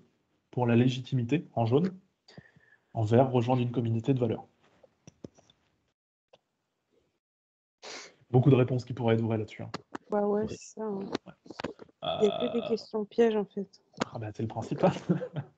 si on parlait que de choses évidentes, ça serait trop facile. Pouvoir répondre aux appels d'offres, je suis d'accord. Au final, ça reste vrai. C'est-à-dire que, par exemple, certains marchés publics sont réservés à certaines catégories d'entreprises. Certains appels à projets ne sont éligibles que pour les associations. Et pas pour toutes les entreprises de SS, mais uniquement pour les associations. C'est une réalité. Être éligible aux subventions, bah, pour les associations, c'est un peu vrai. Au final, voilà, si vous n'êtes pas une association, bah, il y a un certain nombre de choses qui ne vont pas sous le nez. Donc en fonction du modèle économique, par exemple, voilà, même si vous n'êtes pas très chaud pour avoir une gouvernance avec associatif classique avec un président, le modèle associatif est peut-être le plus adapté parce que les financeurs savent ce que c'est qu'une association et auront moins de difficultés à vous accompagner. Alors que si vous entreprenez en SIC, qui malgré tout va être considéré comme une société commerciale, vous allez avoir des portes qui vont se fermer. Donc voilà, même s'il y a une réglementation, des lois, des statuts qui font qu'on est de SS ou non, eh ben, il y a quand même un usage derrière. Et c'est en ça que comprendre l'environnement. Tout à l'heure, je parlais qu'il était important de comprendre les besoins du territoire. Et ben, les besoins du territoire, c'est aussi la manière dont les financeurs ou dont les élus vont comprendre vos structures juridiques. Donc l'association, on sait que ça va leur parler tout de suite. Une SIC, il va falloir faire du plaidoyer, et vous n'êtes pas certain que vous allez réussir à convaincre les gens. Ouais, c'est pas facile. Ouais. Moi, j'ai dû aller voir le président 2 fois pour Arras. de initiative, Mhm. initiative Arras. Moi, je rêverais que le statut SIC soit mieux compris, parce que je trouve que c'est une très bonne évolution des associations. C'est-à-dire qu'on a un statut commercial, et pour autant, on fait intervenir les usagers dans la stratégie générale. Mhm. Alors qu'on sait très bien que beaucoup d'associations aujourd'hui, même si elles accompagnent des usagers au quotidien, ils ne les font pas intervenir dans la gouvernance. Mhm. Ils décident uniquement de leur côté. Et ça, je ne suis pas sûr que ce soit une bonne façon de faire. Et ça fait partie de... c'est peut-être une des raisons qui explique aujourd'hui la crise des associations, avec des gouvernances qui vieillissent et qui sont difficiles à renouveler. Il y a beaucoup d'autres raisons, hein,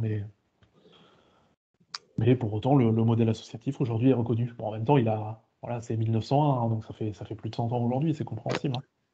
Bah, ça fait moins peur sur la gestion quotidienne, C'est ça. comptabilité, etc. Hmm. Pas toujours facile de convaincre les gens de faire autre chose que l'association. Ouais, ah, je suis d'accord. Je suis d'accord. Alors qu'une association peut tout à fait payer de la TVA et avoir des impôts sur les sociétés. Hein. Elle peut être requalifiée même. Bien sûr. Ouais. Bien sûr. Est-ce que c'est pas plus compliqué d'avoir un local ou des choses comme ça, ou un prêt de la banque quand on est sous ce format-là? Pour le prêt d'un local, je pense qu'il faut oublier aujourd'hui déjà le fait de se faire prêter gratuitement les choses, avec la baisse Non, des dotations des collectivités. j'ai parlé de prêt? Le prêt d'un local, ouais. Non, je pensais pas à J'ai un entendu le prêt. mot local. Oui, mais pas un prêt. Une Euh, location. non, un prêt auprès de la banque et, pour une location pour un local ou quelque chose comme ça. En général, les banques prêtent pas pour payer des mensualités.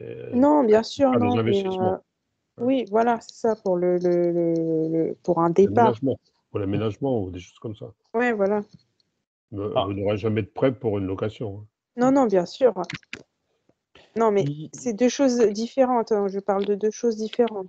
Mhm. J'ai cru comprendre que c'était compliqué en tant qu'association de, obtenir un local, enfin, euh, être éligible, enfin, je sais pas comment le formuler, mais Bah, c'est très simple. Si vous être n'avez pas de crédible. répondant, si vous n'avez pas de répondant en tant qu'association, la banque va dire, ben, moi je vous prête à condition que vous soyez caution solidaire du prêt.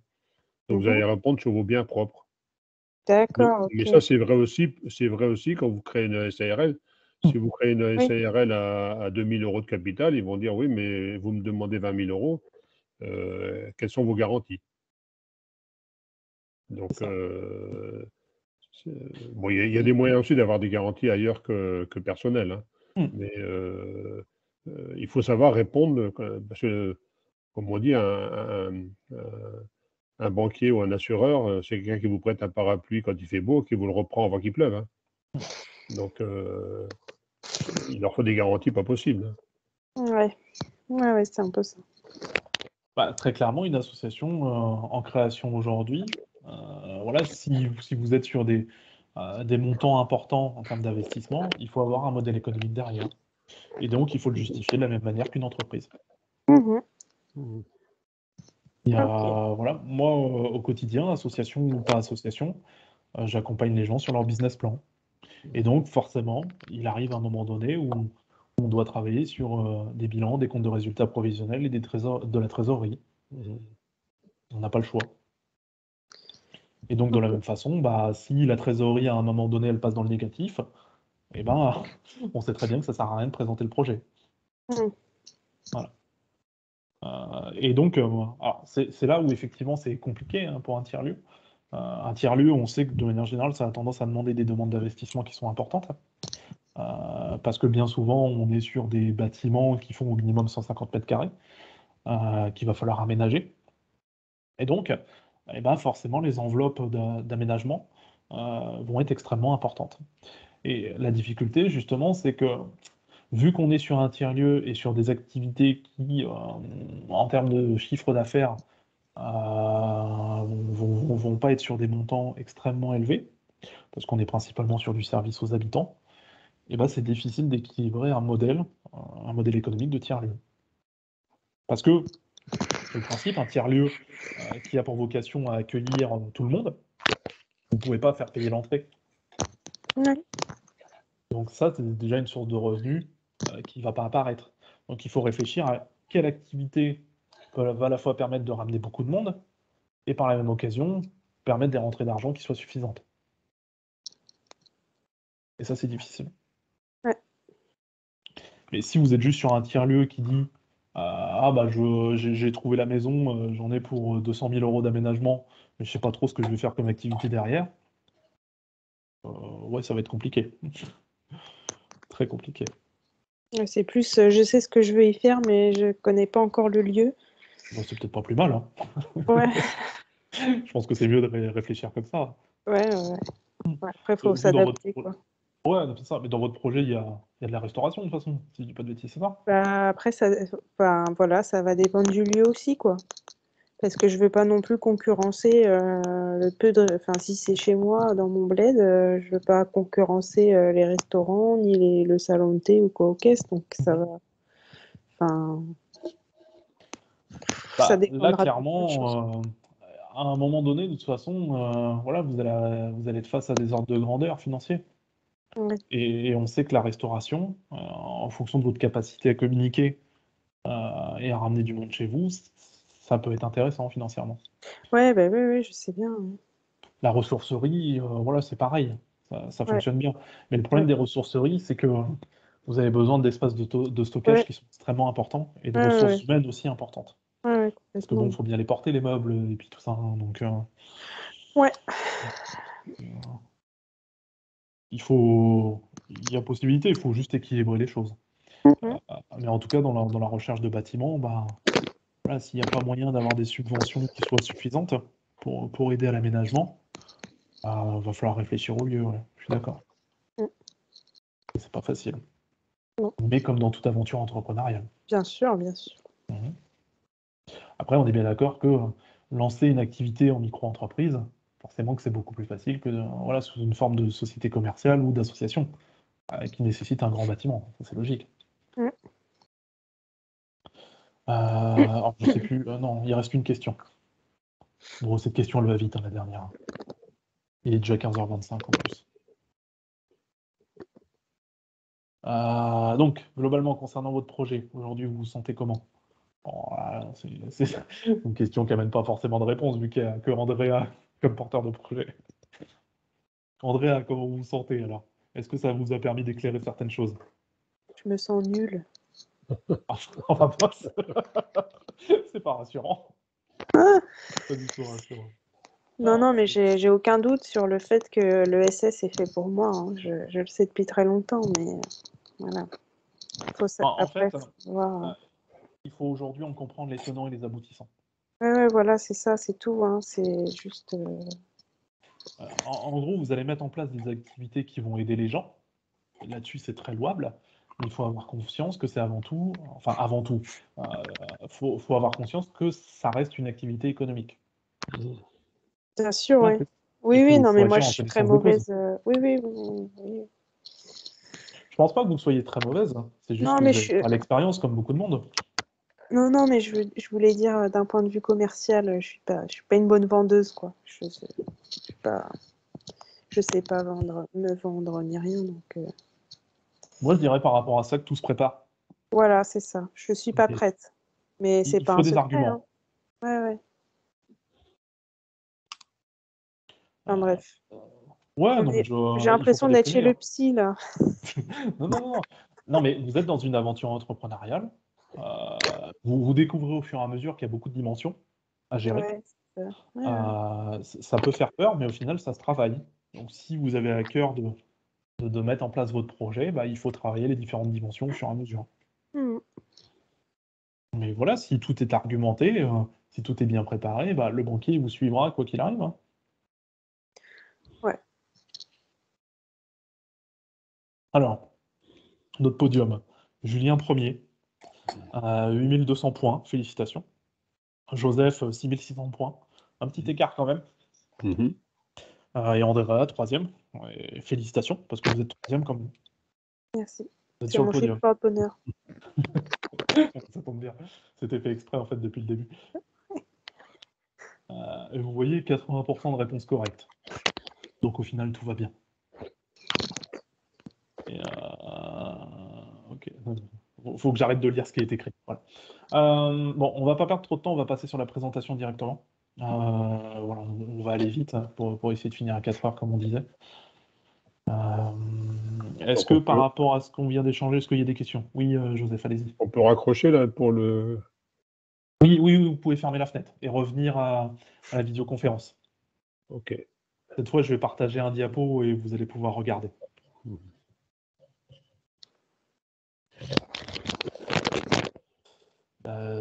Tac.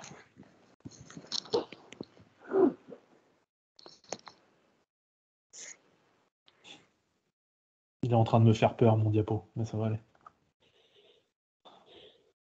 Normalement, vous voyez mon écran. Oui, c'est bon. Voilà. Donc, ce que je vous disais, je ne vais pas prendre trop de temps là-dessus. Le diapo, je vous l'enverrai. Dedans, il y a nos coordonnées, ce que BGE Picardie fait, et puis peut-être éventuellement la réponse à certaines des questions. En tout cas, l'objectif de ce diapo, c'est un peu de coucher sur papier ce qu'on s'est dit au travers du quiz. Comme ça donne des éléments de réponse si besoin.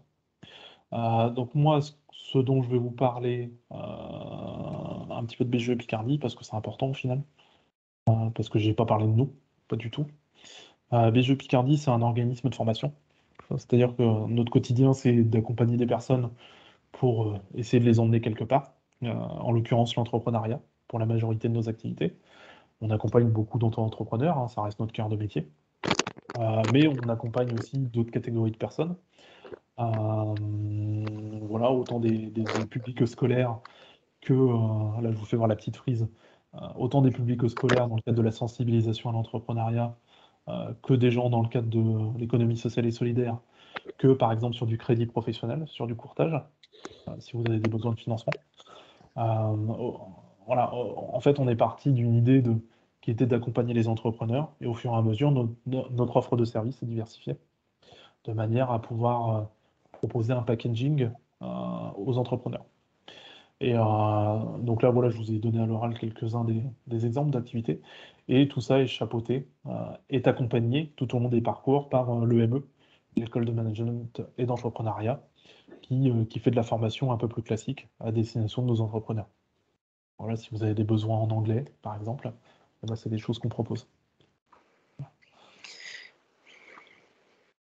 Là, je vous ai mis la petite cartographie de BGE Picardie. Donc, BGE Picardie, initialement, on était dans l'Oise. Et voilà, on a repris les activités de structures existantes dans la Somme et dans l'Oise.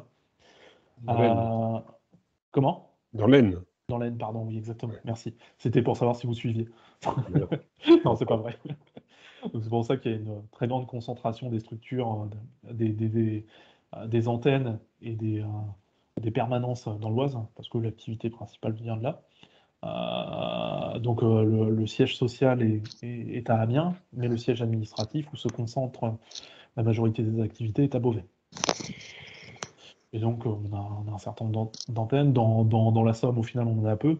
Moi, je suis à Abbeville et on a une antenne à Amiens. Et dans l'Aisne, on a Saint-Quentin, Laon et Soissons comme antenne. Tac. Juste 2-3 stats, parce que c'est toujours intéressant. En 2020, 1500 emplois créés. Et ça compte pas les auto-entrepreneurs qu'on a accompagnés. 26 millions d'euros mobilisés pour les entrepreneurs, autant par le biais du courtage professionnel, crédit pro, que par l'argent mobilisé auprès de nos partenaires bancaires. Donc plus classique, hein, crédit agricole, ainsi de suite. Et donc également 6500 jeunes mobilisés dans les différents lycées, collèges et un certain nombre de BTS aussi de la région Picardie. Plus particulièrement, moi je suis dans l'économie sociale et solidaire, ça je pense que vous l'avez compris. Chez BGE Picardie, il y a Starter ESS, donc, où l'objectif c'est de l'émergence de projets en économie sociale et solidaire, donc dans les 3 départements Picard. Et on gère également le DLA, le dispositif local d'accompagnement dans l'Oise. DLA, en quelques mots, l'objectif c'est d'accompagner les associations employeuses sur de l'expertise.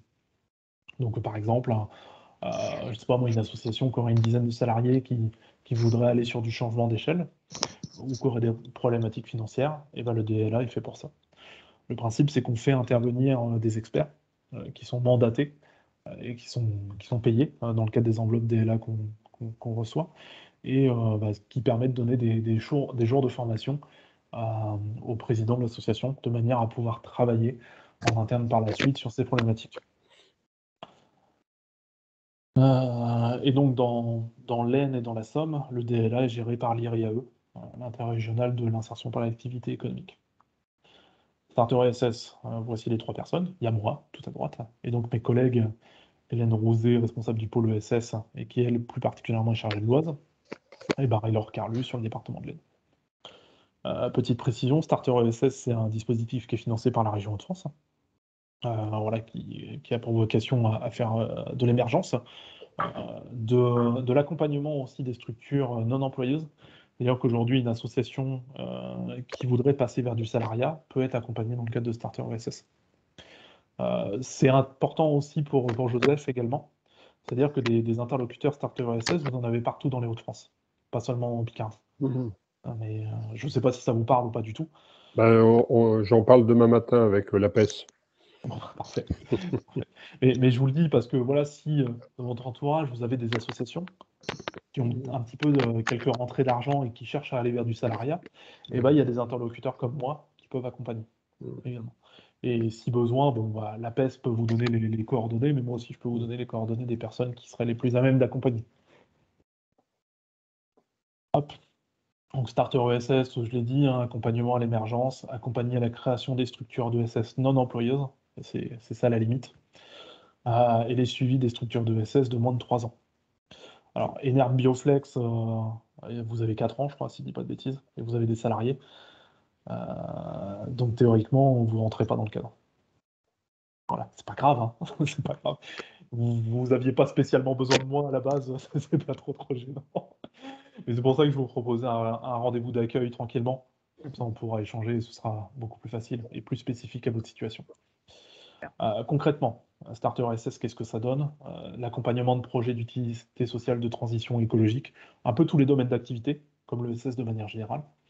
On va de l'idée jusqu'à la création de la structure juridique, et on accompagne sur tout ce que j'ai pu lister là, et bien d'autres. Moi, j'ai souvent tendance à dire aux personnes que j'accompagne que je suis un deuxième cerveau. C'est-à-dire qu'il y a certains domaines où elles vont être plus fortes, en général sur l'utilité sociale, parce que c'est le domaine qu'elles connaissent. Par contre, elles vont avoir besoin d'aide sur les aspects juridiques ou sur les aspects de financement ou de création du business model. Donc moi, je viens en renfort sur ces éléments-là. Très clairement, je ne connais pas tout, parce que je reste qu'un humain, au final. Dans le cadre de nos activités, ce qu'on fait, c'est on travaille en partenariat avec un certain nombre de personnes. L'ESS, c'est aussi un réseau. Vous avez beaucoup d'interlocuteurs qui sont très spécialisés dans leur domaine d'activité. Et en fonction des besoins, notre rôle, c'est aussi d'orienter vers les personnes qui seraient le plus à même de répondre aux questionnements. À titre d'exemple, en fin de semaine dernière, je rencontrais quelqu'un de spécialisé sur le mécénat. Parce que moi, je ne me sens pas en capacité d'accompagner complètement les gens. Donc là, aujourd'hui, je sais que sur le mécénat, en fonction des problématiques, je vais pouvoir réorienter les personnes vers un interlocuteur spécialisé. Comment on intervient chez nous dans le SS? Les webinaires, ce à quoi vous êtes en train de participer aujourd'hui. Voilà, le format dématérialisé, on n'a pas eu trop le choix l'an dernier, l'année d'avant même, 2020 avec la crise sanitaire. C'est un format qui fonctionne parce que ça permet de sensibiliser des gens un petit peu partout. Et qu'on continue aujourd'hui parce qu'il y a une demande, même si ça ne se voit pas aujourd'hui. La newsletter, voilà, j'en parlais avec Andrea avant que vous arriviez. L'objectif, c'est de pouvoir donner un peu d'informations par écrit sur ce qui se passe en termes de SS sur nos territoires Picard. Autant sur, par exemple, des appels à projets que sur des initiatives de territoire. Voilà. On essaye de mettre en avant des trucs qui vont être utiles pour les porteurs de projets, mais aussi pour les associations ou les structures de SS un peu plus classiques. Voilà, c'est un complément d'information qui peut être utile. Là, j'ai mis en avant les portraits d'entrepreneurs. L'an dernier, on a filmé des personnes de nos territoires tout cas sur des activités extrêmement différentes. Petite enfance, transition écologique, 6 personnes au total. Et là, on est en train de finaliser des portraits qui vont être diffusés prochainement, qui mettront en avant les diversités de manières d'entreprendre dans l'économie sociale et solidaire. Donc il y aura des assos, mais aussi des entreprises commerciales qui font du bien à leur petit niveau sur nos territoires. Et donc de la sensibilisation auprès des collectivités, mais auprès de tout le monde, globalement. Là, juste quelques exemples. Sur les webinaires, on en est à 25-30 par an à peu près, sur des thématiques extrêmement variées. Donc là, par exemple, aujourd'hui, on est sur un premier niveau de sensibilisation. Voilà, on fait pas mal de co-développement. Andrea peut en témoigner parce qu'elle a participé.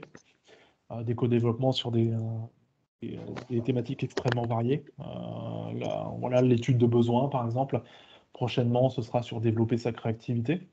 Mais on fait aussi appel à des experts. Par exemple, des experts sur les coopératives, sur la petite enfance. Voilà, beaucoup de thématiques très variées. Typiquement, la rencontre que j'ai faite sur le mécénat va amener à la création d'un webinaire qui aura lieu au mois de mars. Donc, si vous êtes intéressé par le mécénat, il faudra se donner rendez-vous à ce moment-là. Sur les exemples d'initiatives accompagnées, là, moi actuellement, bon, je suis des tiers-lieux, forcément. Je suis des personnes qui se lancent dans le tourisme éco-responsable, du dépôt-vente d'articles de puriculture, mais aussi sur des activités d'insertion par des activités industrielles de recyclage. C'est extrêmement varié.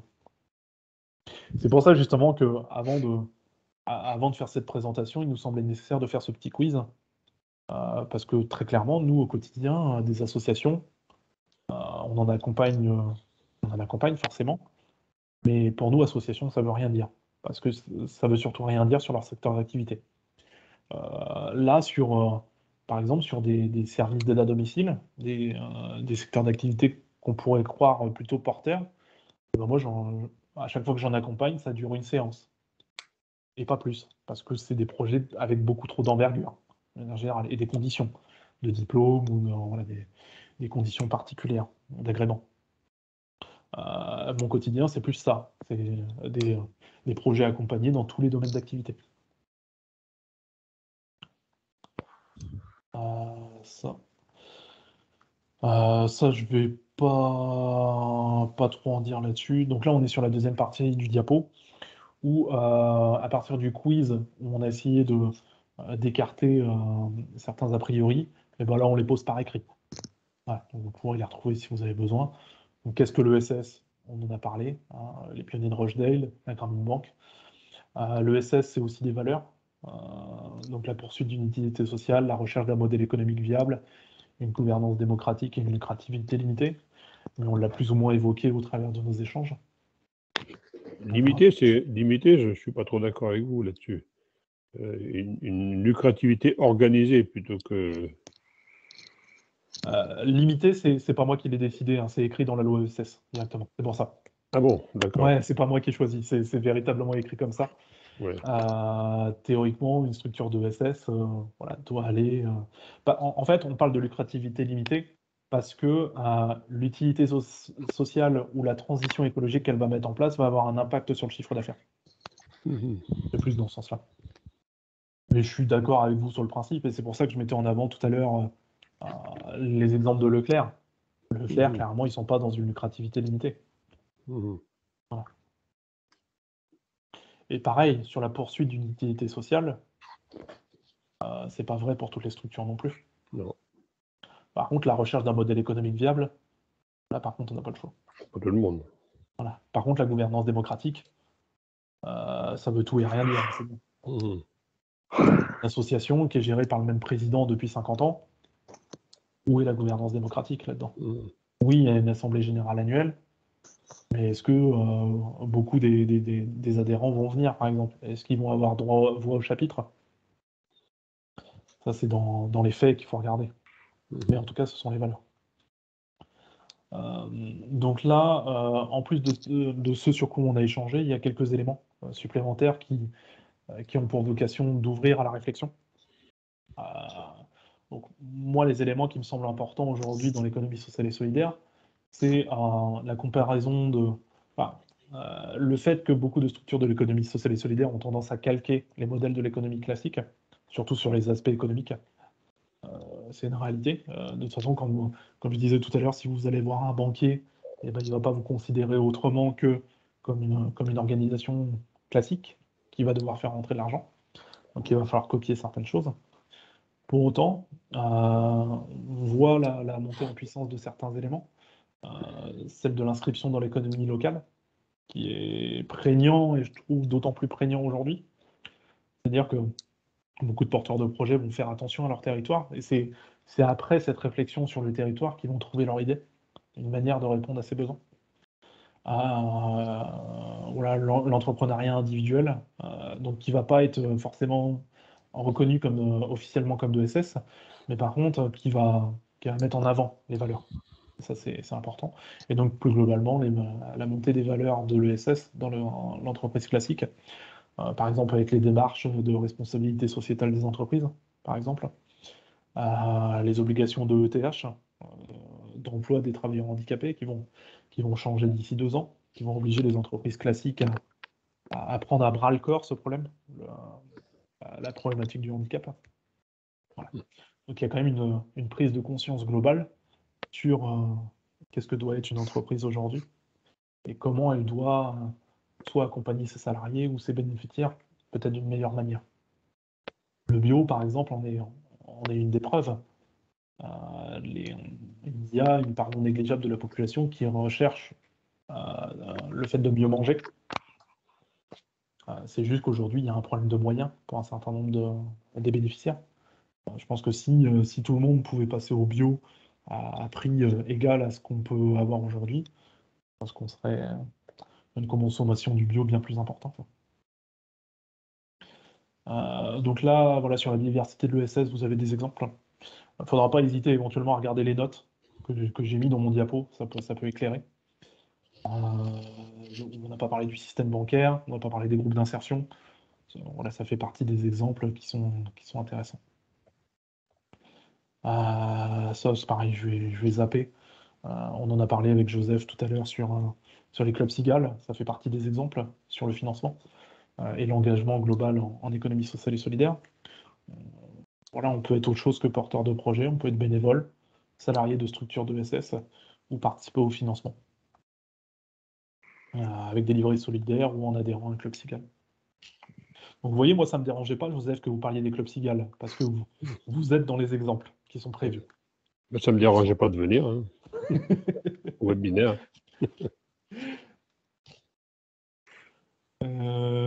Ensuite, de la même façon, on va accélérer parce qu'il est moins le cas. Financement et modèle de l'ESS. Voilà, les modèles économiques sont importants. Je parlais tout à l'heure d'hybridation dans la manière comment dire, de financer des activités d'économie sociale et solidaire. Ça fait partie des mots-clés. Hybridation, impact social. Les réseaux d'acteurs sont ultra importants. Si on organise des webinaires, c'est aussi pour que les gens puissent se rencontrer entre eux. Voilà, il n'était pas possible de se rencontrer en présentiel. Et on sait que le format distanciel, ça facilite pas forcément le lien, mais au moins ça évite d'être occupé des demi-journées juste pour rencontrer certains acteurs. On sait qu'on va juste être occupé 2 heures, et ça permet d'une certaine manière de rapprocher les gens. BGE Picardie, on le fait aussi de notre côté sur des thématiques de porteurs d'activité. Et ce qu'on va essayer de développer sur 2022, c'est-à-dire que typiquement des porteurs de projets de tiers-lieux, on sait que sur un petit territoire, il ne va pas y en avoir des dizaines. Pour autant, à l'échelle d'une région comme la Picardie, ça commence à faire un petit paquet de personnes. Donc, si on peut les faire se rencontrer, ça va permettre d'avancer. Qui n'aurait pas été forcément facile ou possible voilà, à l'échelle d'un village ou d'une communauté de communes. Voilà. Donc, j'ai été vite, très clairement, sur la présentation. Est-ce que vous avez des questions par rapport à tout ce qu'on a échangé là?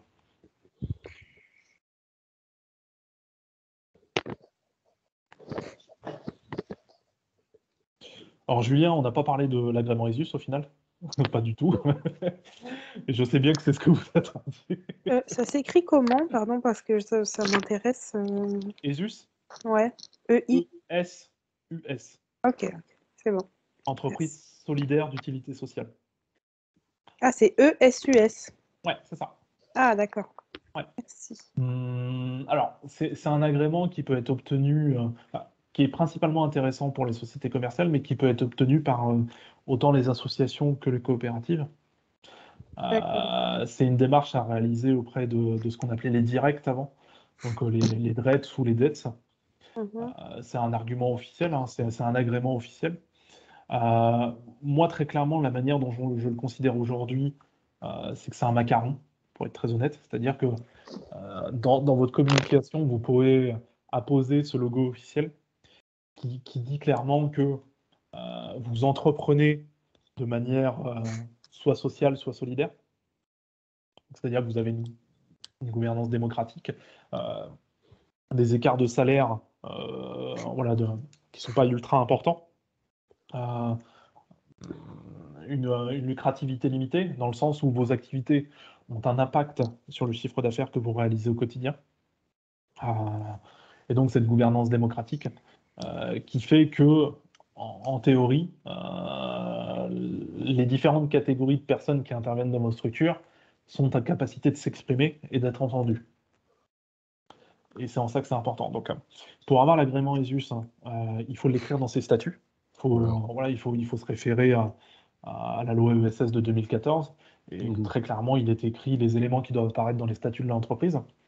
Et ça, je le dis pour les sociétés commerciales. Mais comme disait Julien tout à l'heure, a priori, c'est quelque chose qui a déjà été fait, si je ne dis pas de bêtises. Les éléments nécessaires, ouais, il me semble. Et après, qu'est-ce que ça permet d'obtenir? Bon, là, je suis en train de lire, hein, mais je pense que ce que je mettais en avant, c'est tout à fait vrai. Moi, le premier argument que j'ai devant les yeux, c'est l'appartenance à une communauté de valeurs et de pratiques. Et la reconnaissance institutionnelle. Donc, quand je parle du macaron, c'est tout à fait ça. C'est ce qui va être mis en avant principalement. Après, ça permet d'adhérer à certains réseaux d'entreprises ou de fédérations qui vont avoir des valeurs communes. Et donc, le fait d'être dans des réseaux d'appartenance qui soient peut-être plus petits, ça permet peut-être d'avoir des échanges et des pratiques qui transparaissent plus rapidement et plus facilement. Plus facile de travailler en petits groupes plutôt qu'appartenir à des réseaux d'entreprises qui regroupent des centaines, voire des milliers d'entreprises. Il y a une éligibilité qui est plus grande pour les entreprises de l'ESS à certains financements. Typiquement, sur le domaine de la finance solidaire, les clubs Sigal peuvent vous accompagner. France Active, voilà, si vous avez des besoins de financement qui sont plus ou moins importants, peuvent vous accompagner aussi. Alors que si vous n'avez pas l'agrément ESUS, ou du moins des valeurs fortes d'économie sociale et solidaire, ça va être difficile. Ça permet aussi une éligibilité au fonds d'épargne salariale solidaire. Alors ça, c'est très spécifique comme situation. Moi, j'en ai jamais rencontré.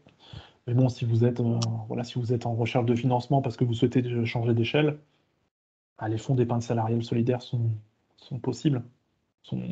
Voilà, vous pouvez faire appel à ce genre de choses. Alors, éligibilité plus grande que les PME classiques à la réduction fiscale pour les personnes physiques d'investissement au capital de PME, donc la loi Madelin. Je ne sais pas si, Joseph, vous en servez, ce genre de choses. Non. Nous, on laisse l'entrepreneur se débrouiller aussi. On ne prend pas la place des entrepreneurs là-dessus. Hein. Et vous rentrez au capital. Pardon? Vous rentrez au capital de certaines structures. Oui. Mais on n'intervient pas dans la. On essaie de ne pas intervenir dans la gestion de l'entreprise. Moi, je l'ai fait avec Torana dans la phase de démarrage, mais dès qu'ils ont pris une dimension supérieure, on s'est retiré. D'accord. Enfin, je me suis retiré en tant qu'administrateur. Ok. Donc ça permet aussi. Par contre, ça doit ouvrir pas mal les portes pour les garanties de prêt, etc. Ouais. Ah oui, clairement. De France Active et compagnie. C'est ça. Alors France Active, avec lesquels je travaille régulièrement, pour être très honnête, l'agrément ESUS, par exemple, c'est pas possible d'obtenir l'agrément ESUS si on a moins d'1 an d'activité. Donc vu que France Active finance beaucoup de de porteurs de projets ou d'entreprises en création, l'agrément ESUS, quoi qu'il arrive, vous ne l'aurez pas.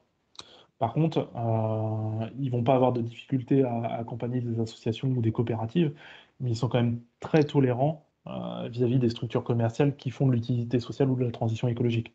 Oui, mais enfin, si je prends l'exemple de, je ne sais plus son prénom, D'Andrea, de Julien, Julien. enfin, moi je fais partie du comité d'engagement de Pas-de-Calais Actif. Si il met en avant le fait qu'il ait mis dans ses statuts les éléments nécessaires pour être agréé dans un an de ESUS, ça amènera un peu plus de bienveillance au comité d'engagement. Ah, je suis complètement d'accord avec vous là-dessus, je vous rejoins, effectivement. C'est juste que vous n'êtes pas obligé d'avoir l'agrément ESUS pour obtenir des financements en tant que société commerciale sous extension. Par contre, il faut montrer qu'il y a des valeurs. Quand un projet comme ça est bien ficelé, pratiquement l'entrepreneur, il peut avoir des prêts sans répondre sur ses biens personnels. Absolument pas, quoi. Moi, j'ai plusieurs projets où l'entrepreneur n'a pas eu à engager de caution personnelle sur les prêts qu'il a contractés, quoi, et sur des prêts non négligeables. Ah bah, très clairement, moi je suis en train de finaliser l'entreprise d'insertion dont je vous parlais. En apport, ils ont 500 €. Et tout le reste, ça va être des garanties ou des financements annexes. Pour un budget total, alors là, on doit être sur 200 000, je crois. Donc, c'est pas négligeable. Hein. Oui, bah, moi j'ai un ex-BGE qui a lancé Ecoland, je ne sais pas si vous avez entendu parler, un ex-BGE d'Arras, il a 250 000 € de prêt, il répond d'aucun bien personnel. Hein. Avec la nef, enfin avec différentes structures, il a pu marger à pas mal de soutien collectif. Quoi. Mais par contre, il faut que l'argumentaire soit béton. Ah bah oui. Il faut préparer. Pour ça, il n'a qu'à faire travailler la BGE. Hein. C'est ça, c'est le principe. Et c'est exactement ce que je vous disais tout à l'heure. C'est-à-dire que les éléments financiers vont être peut-être un peu plus difficiles à défendre parce qu'il y a l'impact de l'utilité sociale. Par contre, il faut travailler l'argumentaire et tous les à côté. Voilà, si vous êtes convaincant, et si votre modèle économique est solide, il n'y a pas de raison que ce ne soit pas financé. Tout à fait. Et heureusement d'ailleurs. Ce qui permet à de beaux projets de sortir de terre. L'agrément ESUS permet d'obtenir, permet de pouvoir candidater à certains appels à projets. Certains appels à projets de fondations sont ouverts aux sociétés commerciales si elles ont l'agrément ESUS. Alors, c'est pas la majorité d'entre elles, hein, clairement, mais c'est possible, théoriquement. Qu'est-ce que j'ai là aussi ça, je vais pas le mettre en avant parce que c'est pas vrai. Oui, quand je vous parlais du DLA tout à l'heure, dispositif local d'accompagnement, ça c'est important pour Julien. C'est-à-dire que si un jour vous obtenez l'agrément ESUS, vous pouvez demander un DLA, dispositif local d'accompagnement. C'est-à-dire que vous pouvez solliciter des experts d'une thématique pour accompagner l'entreprise. Sur du développement, ça peut être ultra intéressant, sur une démarche commerciale qui serait à revoir. Sur, je sais pas moi, sur un projet de filiale ou ce genre de choses. Les experts sont extrêmement variés. Et en plus, c'est nous qui choisissons. Enfin, moi, j'en ai fait un DLA pour mon association. Il y a plusieurs experts qui sont proposés et c'est vous qui choisissez l'expert sur la liste qui sont proposés. Donc, c'est quand même assez souple et assez intéressant quand même. Ouais. Et ça vous permet, c'est très variable, hein, mais vous pouvez avoir le droit à 3-5 jours de formation, quoi, qui sont gratuits en plus. Complètement gratuits, c'est hyper intéressant. Par contre, si c'est le genre de choses qui vous intéresse, Julien, il ne va pas falloir trop tarder, parce que la manière dont est vu le DLO aujourd'hui va évoluer. C'est-à-dire qu'on va de plus en plus faire appel aux chargés de mission, et de moins en moins aux experts. Donc, et là, ça change complètement la donne. C'est-à-dire que les chargés de mission, ils vont être intéressants en fonction de leurs compétences et de leur expérience. Et sur des thématiques extrêmement spécifiques, ça peut devenir quelque chose de compliqué. Donc ça, c'est pas encore officiel, mais c'est dans les petits papiers actuellement. Et donc, voilà, si vous êtes intéressé par le DLA, il faut se renseigner auprès de l'IRIAE pour le département de la Somme. Je vais vous l'écrire dans le chat directement. Tac. Donc c'est Amanda Santune. Hop. IRIAE. Hauts-de-France. Voilà. Bien, merci. Donc si vous avez besoin, vous m'envoyez un petit mail et puis je vous mettrai en relation directement. Il n'y a aucun souci. Mais ça peut être intéressant. C'est-à-dire que, en fait, quand vous allez mettre en place le diagnostic préalable à l'intervention des experts, vous allez évoquer l'entièreté de la situation de l'entreprise. Et je pense que c'est toujours intéressant d'avoir, comme je disais tout à l'heure, un deuxième cerveau. C'est-à-dire que vous, dans l'entreprise, vous avez la tête dans le guidon, forcément. Et peut-être que le chargé de mission qui va poser le diagnostic va peut-être se rendre compte de certains problèmes qui vous auraient pas sauté aux yeux. Et dans ces cas-là, faire intervenir quelqu'un. Donc là, vous êtes en phase de développement, a priori, aujourd'hui. Donc les problématiques économiques, c'est peut-être pas celles les plus prégnantes, mais peut-être qu'éventuellement... Ah si, pour le pognon, c'est toujours important. Ouais, c'est ça. Mais justement, voilà, ça peut permettre de faire intervenir des gens extrêmement compétents. Parce que expert DLA, on n'est pas forcément sur des experts des associations. On est sur de véritables formateurs qui ont peut-être des dizaines et des dizaines d'années d'expérience sur la gestion d'entreprise. Ah, bien sûr. Et comme disait Joseph, effectivement, c'est vous qui le choisissez. Enfin, vous le choisissez parmi ceux qui sont proposés. Voilà. À quoi je peux répondre comme question, Julien, éventuellement, sur l'agrément ESUS? Pas grand-chose. Je me suis pas mal documenté en amont. Ouais. On est en cours de modification. On a justement fait un codir ce matin. D'accord. On a été sollicité l'ensemble des salariés pour revoir nos statuts et donc on a statué justement sur les modifications et donc ça va être déposé là, dans les prochaines semaines et donc on avance progressivement. Moi, le conseil que je peux vous donner, c'est qu'il faut dès aujourd'hui se mettre en relation avec la dette, avec l'ancienne directe. Parce que très clairement, au sein de chacun des départements, ils font quasiment jamais d'agrément ESUS. D'accord. Ils en font peut-être 1 à 2 par an, et encore, les années où il y en a. Donc en fait, vous allez plus être dans potentiellement une relation individuelle avec le chargé de mission qui va s'en occuper. Ok. Donc voilà, oui, vous allez avoir affaire à un administratif d'une collectivité, mais pour autant, vous allez devoir échanger avec lui, parce qu'il va vous poser des questions, et on va être dans une relation humaine, avant tout. S'il n'y a pas comme sur, voilà, là par exemple sur l'évolution statutaire, vous allez envoyer les statuts, et puis vous allez avoir contact avec personne. Et ça va se passer comme ça, vous allez juste revoir la notification. Sur l'agrément ESUS, je pense que c'est mieux de contacter la personne directement. Ouais. Bon, c'est bon à savoir. Hein. Je Ouais. avec... En gros, clairement, vous allez envoyer les papiers, ils vont déjà pas savoir à qui l'envoyer au sein des bureaux. Donc voilà, autant parler directement et savoir qui est l'interlocuteur. Ouais, clairement. Est-ce que vous avez d'autres questions?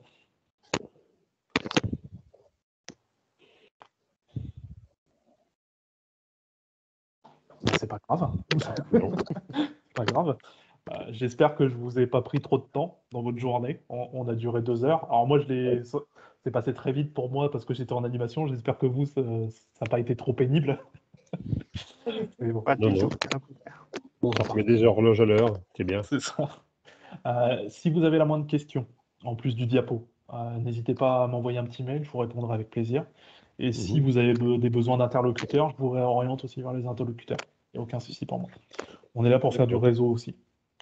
La mise en lien est extrêmement importante. Je pense là, Joseph, voilà, j'ai mis en avant les webinaires. Oui. Si vous souhaitez refaire comment dire, une information sur ce qu'est un club Cigale, Oui. on peut se mettre en relation et puis essayer d'organiser quelque chose. Il n'y a pas de souci. Oui. Enfin, nous, ce qu'on recherche, c'est surtout des citoyens qui sont prêts à y aller, quoi. Donc, il faut créer des petits groupes de. Parce que quand on va dans des réunions type CRES, etc., on voit que des responsables, comme vous, hein, Célestin. Donc, vous êtes déjà bien pris déjà par vos engagements. Et par contre, ce qu'on aimerait bien, c'est qu'on puisse créer des petits groupes de 5-10 personnes. Et pour créer une cigale, il faut un noyau dur de 5 personnes. La première année, ça permet de se connaître et puis d'avoir un projet commun. Et puis ensuite, avec l'esprit réseau, c'est souvent les amis des amis qui créent les clubs. c'est pas les institutions, hein, loin s'en faut. Hein. Mhm. Donc, moi, ce que je recherche en Picardie, c'est de trouver des personnes relais comme vous qui est en capacité de réunir n'importe qui. Hein, nous, on a des enseignants, on a des retraités, on a des. Il manque un peu de femmes, parce que le bon sens féminin lui manque de temps en temps. Et puis on a ce qui est assez marrant, c'est que les porteurs de projets qu'on a accompagnés deviennent cigaliers également, une fois qu'ils ont pris un peu d'assises. Et ça, c'est intéressant aussi. Ouais. Donc, C'est pour ça que je vous mets en avant les webinaires, parce que de manière ouais. générale, ceux qu'on organise, de la même façon, même si ça se voit pas aujourd'hui, voilà, c'est principalement des porteurs de projets, donc Voilà. pas des institutions. Voilà. Donc c'est pour ça que potentiellement ça peut être intéressant pour vous. à fait. Andrea peut peut-être un peu plus vous le dire, parce que sur les codev, Ouais. on était à 8 personnes et c'était le nombre d'inscrits. Donc voilà. Donc D'accord. nous, les gens Oui, c'est avec qui on assez travaille rare. au quotidien, ce sont des porteurs de projets. Mm. Ce ne sont pas des institutions, très clairement. Voilà, vous, Oui, mais de toute façon, le nouveau chargé de mission va le arriver. problème du cigale en Picardie, c'est que moi, j'aurais du mal à convaincre ma cigale d'aller financer un projet à Creil, par exemple. Oh, je suis d'accord. Par contre,